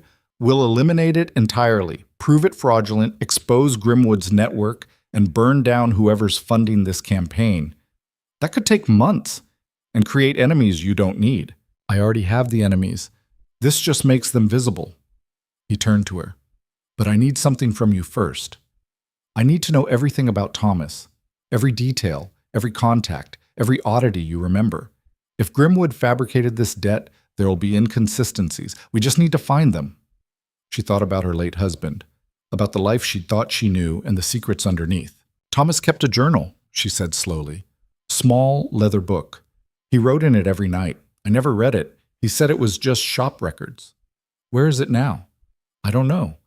Everything from the shop was sold or seized when I couldn't pay the rent. But if it still exists, she met his eyes. That journal would have dates, transactions, everything. If the debt is fake, the timeline won't match. KL's expression sharpened. Can you get back into the city without being noticed? Probably. I'm not exactly memorable there. Good. Because I need you to find that journal, quietly, before anyone realizes what we're looking for. It was dangerous. If Grimwood or his backers discovered she was investigating, they'd destroy the evidence. Or worse, destroy her. But sitting here doing nothing while someone attacked them through letters and lies? That was worse. I'll need help, she said. Someone who knows the city's underside, where things end up when they're sold or seized. I'll send Thorn with you. He has contacts. The man who brought me here? The same. He's more than he appears. Kale moved to his desk, already drafting instructions. You'll leave tomorrow. Take the early coach, pose as a widow settling final affairs. Thorn will handle the actual searching. And if we find the journal, then we have ammunition, proof of Grimwood's fraud, evidence to trace back to whoever's funding this. He looked up at her. And we burn them all down. The violence in his voice should have frightened her. Instead, it felt like vindication, like finally fighting back instead of just surviving. Tomorrow then, she said. He caught her hand as she turned to leave. His grip was warm, solid. Be careful, he said quietly. These people play for keeps, and they'll see you as my weakness. Let them. Weaknesses can be weapons if you know how to use them. His smile was sharp enough to cut. That's why I chose you. The city looked smaller than she remembered. Liora stepped off the coach into familiar streets that now felt foreign. 3 months away had changed her, or maybe it had just revealed how much she'd never belonged here. Thorn met her at a tavern near the market district. He looked the same, expressionless, efficient, dangerous in a way most people wouldn't notice until too late. Status? He asked without greeting. Unknown. The shop's been cleared, but shop records sometimes end up with the landlord. That's where we start. They walked through narrow streets to the building that had housed Thomas's apothecary. The sign was gone, the windows dark.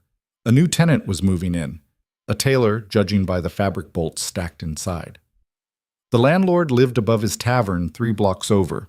Liora remembered him vaguely, a middle-aged man named Corvin who'd been patient about late rent until he suddenly wasn't.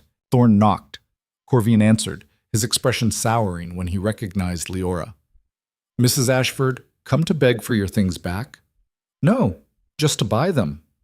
She pulled out a small purse, Kael's money, enough to be tempting.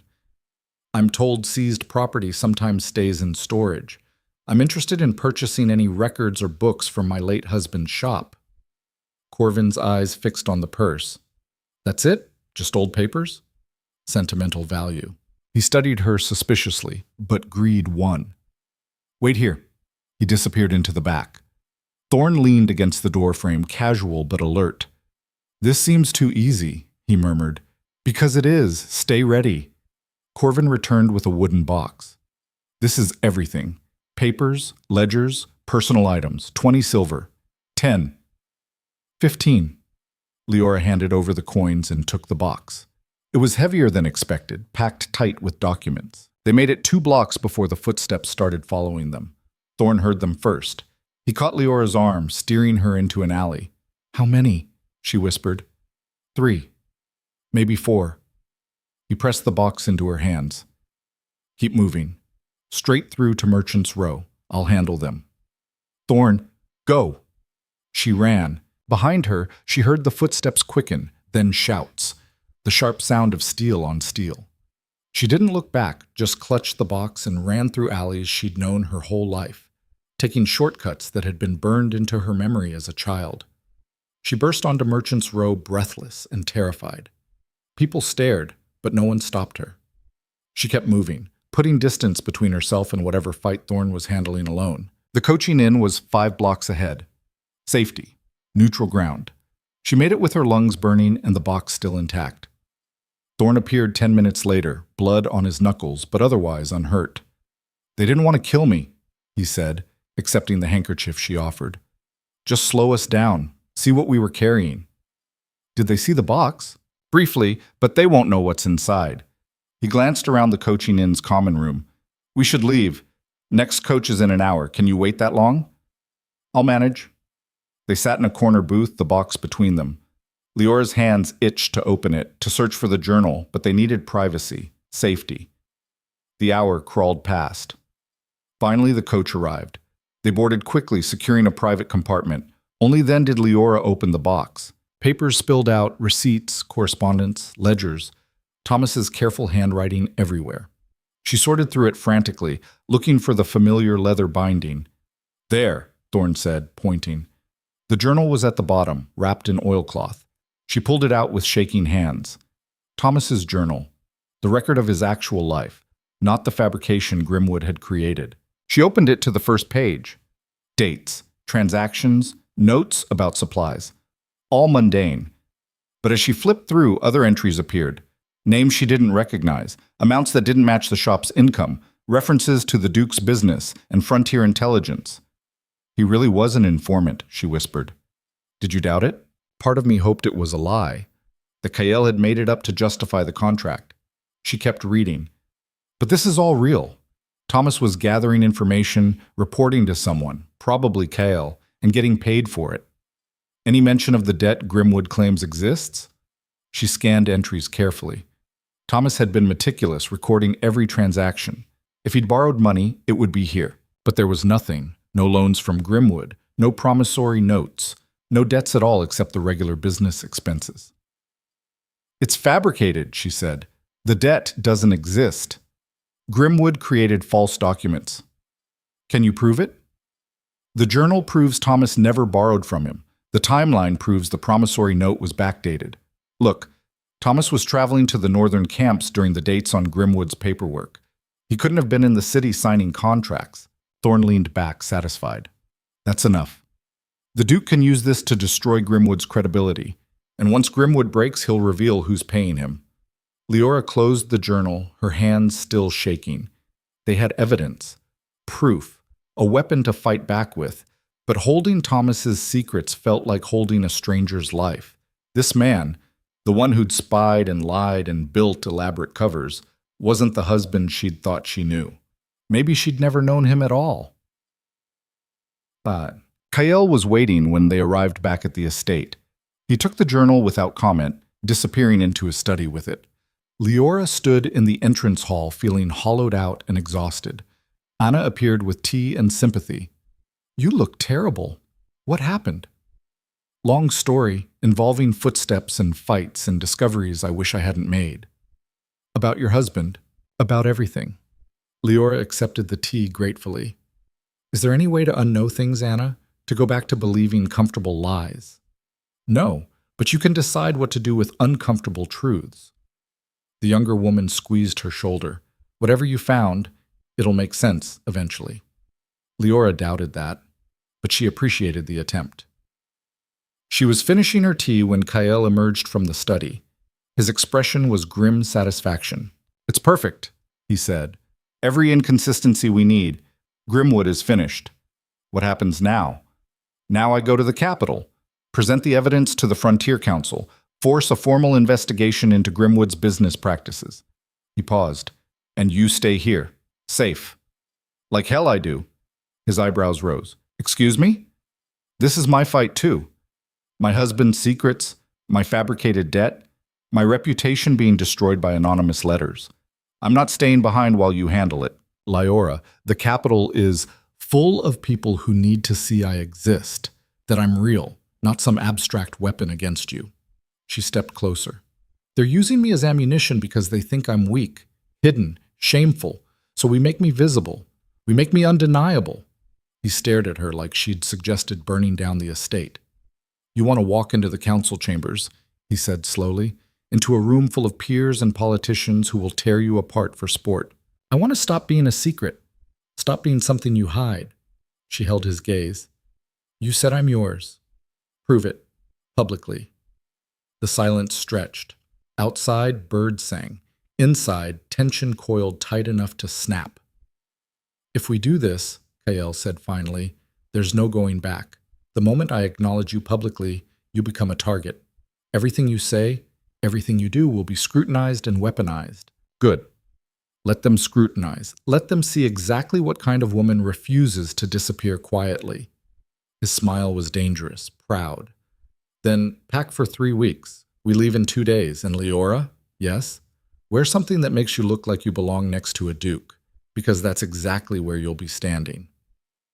The journey to the capital took 6 days. They traveled in the Duke's private coach, significantly more comfortable than the public conveyance that had brought her north. Kael spent most of the time reviewing documents, preparing his case. Liora spent it trying not to panic. She was about to walk into the political heart of the frontier, into rooms where her presence would be dissected, analyzed, judged, where every word would matter. On the 5th night, staying at a coaching inn halfway to the capital, she found Kael on the balcony overlooking the courtyard. Can't sleep? He asked.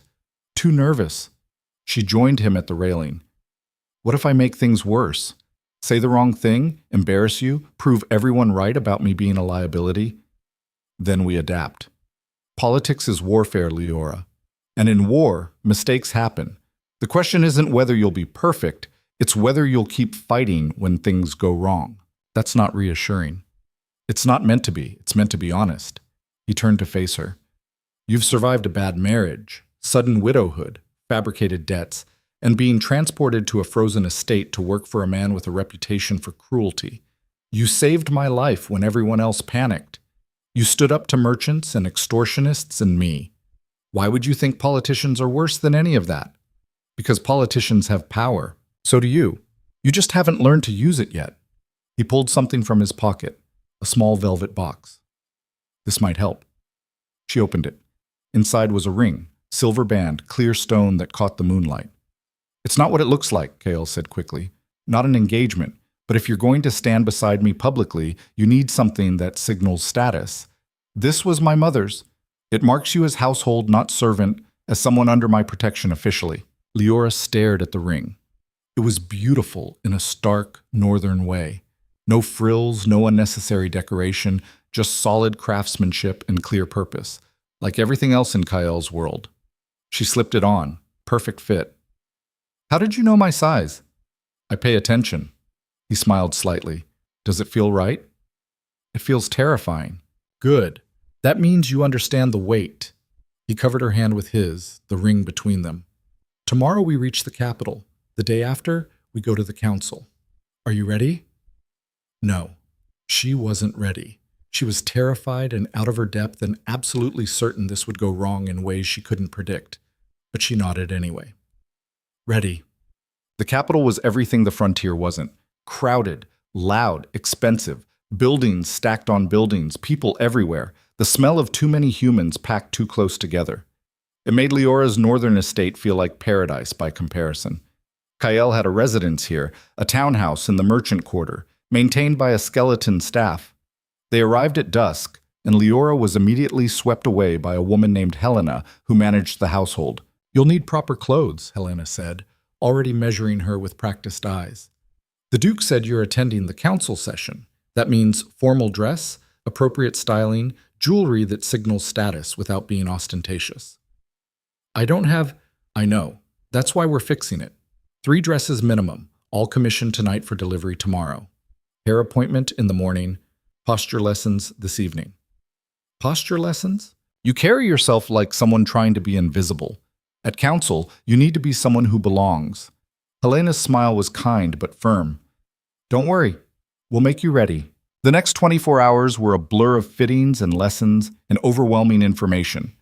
Helena drilled her on proper greetings, council protocols, who to acknowledge and who to subtly ignore. The dresses arrived.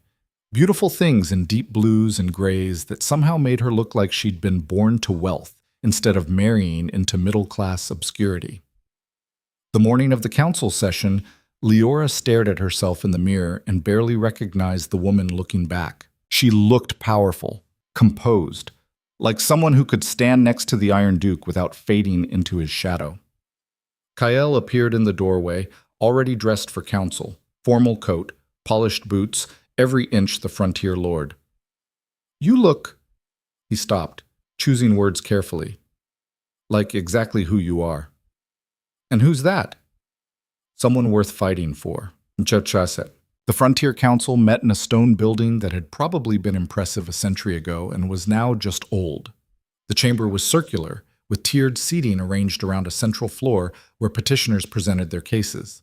Liora followed Kael through corridors lined with portraits of previous council members, all men, all stern, all looking like they'd never smiled in their lives. Remember, Kael murmured as they approached the chamber doors, you're not here to defend yourself. You're here to be undeniable. Let them see you exist. Let them see you're not ashamed. And if they attack, then I handle it. Your job is just to stand there and refuse to disappear. The doors opened. The council chamber was already packed. Dozens of men in formal dress representing various frontier territories and interests. They all turned to stare as Kael entered, and kept staring when Liora followed him. The whispers started immediately. She heard fragments. Brought her here. Audacity. Complete scandal. Kael ignored them all. He walked to the petitioner's floor like he owned it, and Liora stayed at his side, channeling every ounce of confidence Helena had drilled into her. They reached the center. Kael turned to face the council. Gentlemen, he said, his voice carrying effortlessly through the chamber. I've called this session to address false allegations that have been circulated regarding my household affairs. Specifically, claims that I'm harboring a debtor and compromising my judgment. A man in the front tier stood, older, gray-haired, wearing expensive furs. Liora recognized him from the briefing Helena had given her. Lord Ashton, one of Kael's primary rivals. Duke Dravenmore, Ashton said smoothly. We've all heard the allegations. The question is whether you intend to address them or simply dismiss them as beneath your notice. I intend to destroy them, with evidence. Kael pulled out Thomas's journal and the fabricated debt documents. He handed them to the council clerk, who began passing them around. This journal, Kael continued, belonged to Thomas Ashford, late husband of Liora Ashford. He gestured to her, making her presence undeniable. It details his legitimate business transactions over 5 years. Note the dates, the amounts, the careful record-keeping. Then compare those to the promissory note claimed by Merchant Grimwood. The council members studied the documents. Liora watched their expressions shift, skepticism giving way to interest, then concern. The dates don't match, another council member observed. According to this journal, Ashford was traveling during the period when this note was supposedly signed. Exactly, Kael said. The debt is fabricated, created specifically to extort me by threatening Mrs. Ashford with renewed servitude. A serious accusation, Ashton said. But his tone was less confident now. Do you have proof Grimwood created the forgery? I have proof the debt never existed, which means any documentation supporting it is fraudulent by definition. The question is, who paid Grimwood to create it? Silence. Several council members exchanged glances. Furthermore, Kael continued, I submit that the anonymous letters circulated about my household affairs constitute harassment and attempted political manipulation. I'm requesting a formal investigation into both Grimwood's business practices and the source of this campaign against my reputation. Lord Ashton shifted uncomfortably. These are internal frontier matters, hardly worth council attention. unless the council believes fabricated debts and political blackmail are acceptable tactics, in which case I'd like that position stated formally. For the record, more silence. No one wanted to defend fraud publicly. The council chairman, an ancient man named Corwell, cleared his throat. The council will review the evidence. If it supports Duke Dravenmore's claims, we'll authorize investigation. Is there anything else? Yes. Kale turned slightly, bringing Liora fully into focus. I want it formally noted that Liora Ashford is a member of my household staff. She serves as medical advisor with full authority over estate health matters. Any future claims regarding her status or legitimacy can be addressed to me directly, publicly. It was a declaration, a line in the sand. He was claiming her, protecting her, making her undeniable. The whisper started again, but this time Liora heard uncertainty in them. Calculation. She'd stopped being a secret. She'd become a fact. Lord Ashton stood again. Duke Dravenmore, the council respects your right to manage your household. However, given Mrs. Ashford's unusual position, perhaps it would be appropriate for her to address us directly, so we can assess her character ourselves. It was a trap, a test, forcing her to speak to prove she was worth Kael's protection or reveal herself as a fraud. Kael's hand brushed hers, a warning to be careful. Liora stepped forward. Lord Ashton, she said, her voice steady. You want to assess my character? Here it is. I'm a widow who discovered her late husband had secrets. I'm a woman who was sold like property to pay fabricated debts. I'm someone who learned to survive in places that would have broken weaker people. And I'm the person who saved Duke Dravenmore's life when everyone else panicked and failed. She met Ashton's eyes. So yes, my position is unusual, but I earned it through competence, not manipulation. If that's not good enough for this council, then frankly, this council's standards are lower than I thought. The silence was absolute. Then someone laughed, a sharp, surprised bark of amusement from the back tier. She's got spine, the laughing council member said. I'll give her that. Lord Ashton's expression darkened, but he sat down. Chairman Corwell banged his gavel. The council will review Duke Dravenmore's evidence and render a decision within 1 week. This session is adjourned. Kael's hand found hers as they left the chamber. He didn't speak until they were outside, away from listening ears. That was reckless, he said. That was necessary. You told a council lord his standards were low. His standards are low. He was trying to humiliate me. I refused. She looked up at him. Did I make things worse? No. He smiled, genuine warmth breaking through the cold facade. You made them better. They expected someone meek, someone they could dismiss. Instead, they got someone who fights back, who stands beside me instead of behind me. Good, because I'm done hiding. They walked through the capital streets as evening fell, the ring on her finger catching lamplight, her hand in his. Behind them, the Frontier Council was realizing that the Iron Duke had found someone just as iron-willed as himself. And in a city built on power and secrets, that was the most dangerous thing of all. The week waiting for the council's decision felt like living inside a held breath. Liora stayed in the capital townhouse while Kael worked his network, meetings with allies, quiet conversations with council members, pressure applied in ways she was learning to recognize but not yet fully understand. She occupied herself with Helena's lessons in capital politics, reading everything she could find about frontier law, and trying not to think about what would happen if the council ruled against them. On the 5th day, a messenger arrived. Not from the council, from Grimwood. Kael opened the letter in his study while Liora watched. His expression darkened with each line. What does it say? She asked. He handed it to her without comment. The letter was brief. Grimwood claimed he had additional evidence, witnesses who would testify that Thomas had indeed borrowed money, that the debt was legitimate, that Kael had fabricated the journal to protect his mistress. And unless Kael withdrew his council petition and paid triple the original debt amount, Grimwood would present this evidence publicly and destroy both their reputations. He's desperate, Liora said. This is a bluff. Probably, but bluffs work if you can't prove them false. Kael took the letter back, his jaw tight. And we can't disprove witnesses we haven't identified.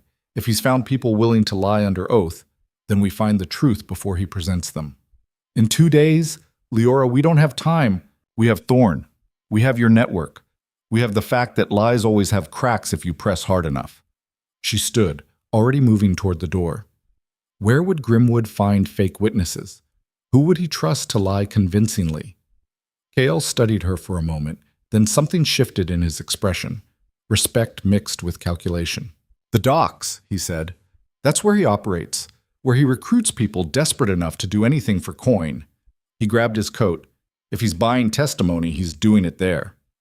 They went together, with Thorn materializing from wherever he'd been lurking. The docks at dusk were exactly what Liora expected. Rough, dangerous, full of people who'd vanished the moment authority appeared. But Kyle didn't move like authority. He moved like someone who belonged here, who understood this world's rules. And people responded to that. Information traded for coin. Names whispered in exchange for protection. The web of Grimwood's operation slowly becoming visible. By midnight, they had 3 names. Men Grimwood had approached, offering money for testimony. 1 had refused, 2 had taken the deal. Thorn found the one who'd refused in a tavern near the fish market.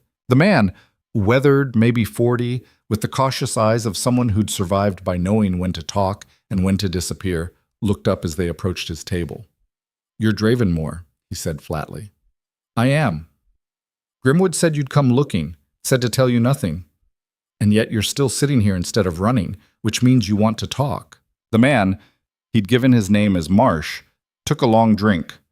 Grimwood wanted me to say I witnessed Thomas Ashford signing a promissory note. 3 years back, at a gaming house on River Street. Said he'd pay me 50 silver for the testimony. Why did you refuse? Liora asked. Marsh looked at her. Really looked. Because I knew Thomas Ashford. Not well, but enough. He came down to the docks sometimes, asking questions, buying information. He worked for someone. Probably you. He nodded to Kyle. And he was careful, methodical, not the type to gamble or sign stupid contracts. You know this doesn't help us unless you're willing to testify, Kale said, publicly, against Grimwood. And end up floating in the river? No thanks. What if I guaranteed protection, permanent position in my household, transport north where Grimwood can't reach you? Marsh's eyes narrowed. Why would you do that for a dock rat like me? Because you're telling the truth, and truth is worth protecting. Kale pulled out a purse, set it on the table. 100 silver now, regular wages after. All you have to do is tell the council exactly what you told us. The silence stretched. Outside, ship bells rang in the darkness. Fine, Marsh said finally. But if Grimwood kills me, I'm haunting your frozen estate forever. Fair enough. They found the 2 men who'd taken Grimwood's deal in a boarding house near the textile mills. Thorn handled that negotiation with methods Liora didn't ask about. By dawn, both men had agreed to recant their testimony in exchange for immunity from perjury charges. Grimwood's case was crumbling. They returned to the townhouse as the sun rose, exhausted but grimly satisfied. Kale sent an immediate message to the council chairman detailing the witness tampering, the attempted bribery, the complete fabrication of evidence. Will it be enough? Liora asked, collapsing into a chair in the study. It should be. But with Ashton working against us, nothing's certain. Kale poured 2 glasses of whiskey despite the early hour. We'll know tomorrow. The council's scheduled to announce their decision. And if they rule against us, then we adapt. We fight through different channels. He stopped, looking at her. Why aren't you more worried? Because we've already won. Not officially, not legally, but actually. She accepted the whiskey. Grimwood's network is exposed. His witnesses recanted. Even if the council protects him politically, his business is destroyed. No one will trust him after this. That's not the same as clearing your name. My name was never dirty, just inconvenient. She sipped the whiskey, enjoying the burn. The council can rule however they want. I'm still standing. I'm still here. That's what matters. He moved closer, sitting on the edge of the desk beside her chair. When did you get so ruthless? When I stopped caring what people thought and started caring what I could survive. His hand found hers, thumb tracing the ring she still wore. I should have known that first day. When you scrubbed that floor and didn't flinch when I spoke to you. You were always this strong. I just gave you permission to show it. Is that what you think happened? Isn't it? She considered. Maybe partly, but mostly I got tired of being afraid. Tired of letting other people decide my value. She looked up at him. You didn't give me permission, KL. You gave me space. That's different. He leaned down and kissed her. It wasn't their first kiss. There'd been a few stolen moments over the past weeks, careful and restrained. But this was different. This was certainty, claiming. The acknowledgement that whatever they'd been dancing around had become something real. When they broke apart, his forehead rested against hers. Whatever the council decides tomorrow, he said quietly, you're not leaving, not unless you choose to. Understand? I understand. Good. Because I'm not letting you go, Juan. The council chambers were packed for the announcement. Liora sat in the gallery while Kael stood on the petitioner's floor. She could feel eyes on her, curious, judgmental, calculating. Let them look. She'd stopped caring about their opinions. Chairman Corwell called the session to order. The chamber fell silent. The council has reviewed Duke Dravenmore's evidence regarding the debt claimed by Merchant Grimwood, Corwell announced. We've examined the journal, the promissory note, and heard testimony from multiple witnesses. We've also investigated the allegations of witness tampering and bribery. He paused, looking directly at Kael. The council finds that the debt in question is fabricated. The documentation supporting it contains inconsistencies that cannot be explained except through deliberate fraud. Furthermore, we find evidence of systematic corruption in Merchant Grimwood's operations, including attempted witness bribery and falsification of records. Relief flooded through Liora. They'd won. Officially, legally, publicly. Accordingly, Corwell continued, the council voids all debts claimed by Grimwood against the Ashford estate. Additionally, we're issuing a warrant for Grimwood's arrest on charges of fraud, perjury, and corruption. His business license is revoked. His assets are frozen pending investigation. Murmurs rippled through the chamber. This was more than just clearing Liora's name. This was destroying Grimwood completely. Furthermore, Corwell said, and his tone sharpened, the council has identified Lord Ashton as a financial backer of Grimwood's operations. Specifically, Lord Ashton provided funding for the fabrication of debt documents and the recruitment of false witnesses. The chamber erupted. Ashton stood, his face purple with rage. This is outrageous. I demand— You demand nothing. Corwell's voice cut through the noise. The evidence is conclusive. You attempted to manipulate council proceedings for personal gain. You targeted a fellow peer through fraud and blackmail. Your actions constitute gross misconduct. I was merely conducting business. You were conducting warfare. Against Duke Dravenmore, against this council's integrity, against the rule of law. Corwell banged his gavel. Lord Ashton, you are hereby stripped of your council seat pending formal investigation. Your territorial rights are suspended, and you will surrender all documentation regarding your relationship with Merchant Grimwood within 48 hours. Ashton's mouth opened and closed like a beached fish. Around him, former allies were already moving away, distancing themselves from his disgrace. Kael stood perfectly still on the petitioner's floor, his expression unreadable. But Liora knew him well enough now to see the satisfaction beneath the control. He'd won. Completely. Publicly. Devastatingly. And he'd done it not just for himself, but for her. Corwell addressed the chamber one final time. This council stands against corruption in all forms. Duke Dravenmore's petition was just. His evidence was sound. And his household affairs are his own concern, not subject to political manipulation. He looked directly at Liora. Mrs. Ashford's position in Duke Dravenmore's household is legitimate and recognized by this council. Let that be the end of it. The gavel fell. Session adjourned. Kael left the floor and climbed to the gallery. He offered Liora his hand and she took it, standing. They walked out of the council chambers together, her hand in his, the ring visible to everyone who cared to look. Behind them, the whispers started again. But this time, they were different, respectful, wary. The Iron Duke had fought for his medical advisor, had destroyed enemies to protect her, had made her undeniable. That changed things. That changed everything. They left the capital 3 days later. Grimwood had been arrested, trying to flee south. Ashton had been formally charged with corruption. The investigation had spread to reveal a network of fraud that reached deeper than anyone expected. Years of manipulated debts, falsified contracts, ruined lives. Kael had handed over all his evidence and left others to prosecute. He'd gotten what he wanted. Liora's name cleared, his enemies exposed, his household protected. The journey back to the estate felt different than the journey out. Lighter, somehow. Like they'd left weight behind in the capital. "What will you do now?" Liora asked on the third day, watching northern forests appear on the horizon. "Run the estate. Manage the territories. Same as always." Kael glanced at her. "What will you do?" "Keep the stillroom running, visit the camps. Try not to order you around too much. You'll fail at that last one." "Probably." They rode in comfortable silence for a while. Then Kael spoke again, his tone careful. "The council recognized your position, made it official, but that doesn't answer what we are to each other." Leora's heart jumped. "What do you want us to be?" "More than employer and employee. More than lord and advisor." He turned fully to face her. "I want you as my partner, my equal, someone who shares this life instead of just serving in it. That's not a marriage proposal." "No. Marriage is politics up here. Alliances and contracts and negotiations that take months." He took her hand. "This is simpler. This is me asking if you want to build something together, something that's ours, not defined by councils or contracts or other people's expectations."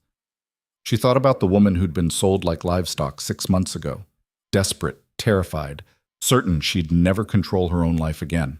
And she thought about the woman she'd become, strong enough to challenge a duke, brave enough to face down a council, skilled enough to save lives and destroy frauds and stand her ground against the world. "Yes," she said, "I want that." His smile was rare and genuine and devastating. "Good, because I'm not asking anyone else." Well, spring turned to summer, and with it, the estate transformed. Liora expanded the medical program, training Anna and 2 others in basic treatment so every camp had someone with skills. She established regular health inspections, preventive care protocols, a system that kept people alive instead of just responding to crises. She also began attending Kael's estate meetings as a full participant. The men who reported to him learned quickly that she asked hard questions and accepted no excuses, that her medical authority extended to work conditions, safety protocols, anything that affected the health of his employees. Some of them resented it. Most of them learned to respect it. And Kael supported her completely, publicly, privately, in every way that mattered. Their relationship evolved in ways Liora hadn't expected. They were partners in running the estate, but also companions. He taught her about frontier politics and territorial management. She taught him about medicine and human connection. They argued regularly, sometimes about estate business, sometimes about nothing important, but always as equals. The physical relationship developed slowly, carefully, like they were both aware of the power they held over each other and determined not to abuse it. When they finally came together completely, it was winter again, a year after the fever that had changed everything. Liora had been checking supplies in the still room when Kael appeared in the doorway, snow dusting his shoulders. "Problem?" she asked, noting his expression. "No, just wanted to see you." "That's new." "It shouldn't be." He moved into the room, closing the door behind him. "Liora, He stopped, started again. "I'm not good at this, at expressing things that don't involve orders or strategies or control." He moved closer. "But you should know that you've become the most important part of my life, and I don't know what I'd do if you decided to leave." Her breath caught. "I'm not leaving. I know, but I needed to say it anyway. That you matter. That this," he gestured between them, "matters more than anything else." She set down the bottle she'd been holding and moved to him. "Kael Dravenmore, are you trying to tell me you love me?" "I'm terrible at it, apparently." "You really are. Let me help." She took his face in her hands. "I love you, despite the cold and the control and the fact that you still work too hard. I love the man underneath the Iron Duke facade, the one who saved me by giving me space to save myself." "I didn't save you." "No, but you made it possible for me to survive until I could." She kissed him.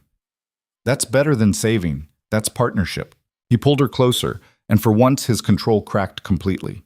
What followed was heat and need and the acknowledgement that they'd both been holding back for too long. Later, wrapped in each other in his private quarters, Liora felt something settle in her chest, Something like peace. What happens now? She asked quietly. Now we keep building, keep fighting, keep choosing this every day. His fingers traced patterns on her shoulder.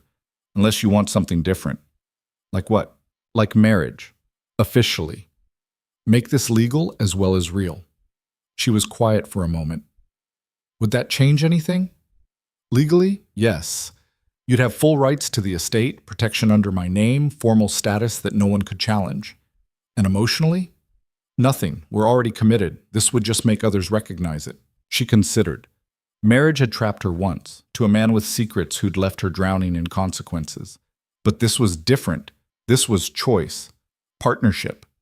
Two people building something together instead of one person controlling another.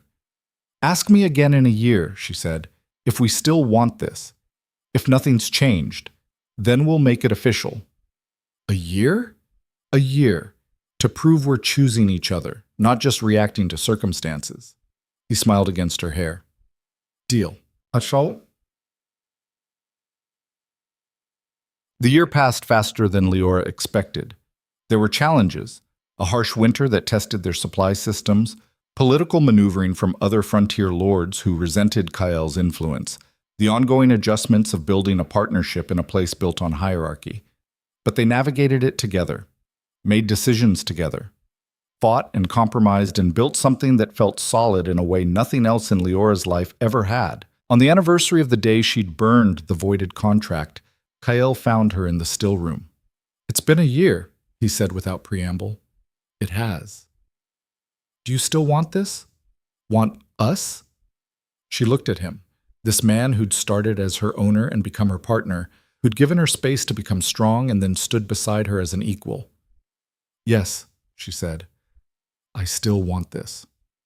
Then marry me, officially. Make this permanent in every way possible. On one condition. His eyebrows rose. What condition? We do it here. Small ceremony, just estate people.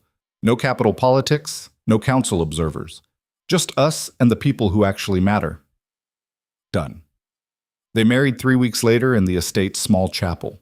Mrs. Halwick stood as witness. Anna cried. Garrick actually smiled. Thorne was there, expressionless as always, but somehow conveying approval. It was nothing like Liora's first wedding. No expensive ceremony, no distant relatives, no pretense of being something they weren't. Just two people making promises they intended to keep, surrounded by people who'd seen them earn this moment.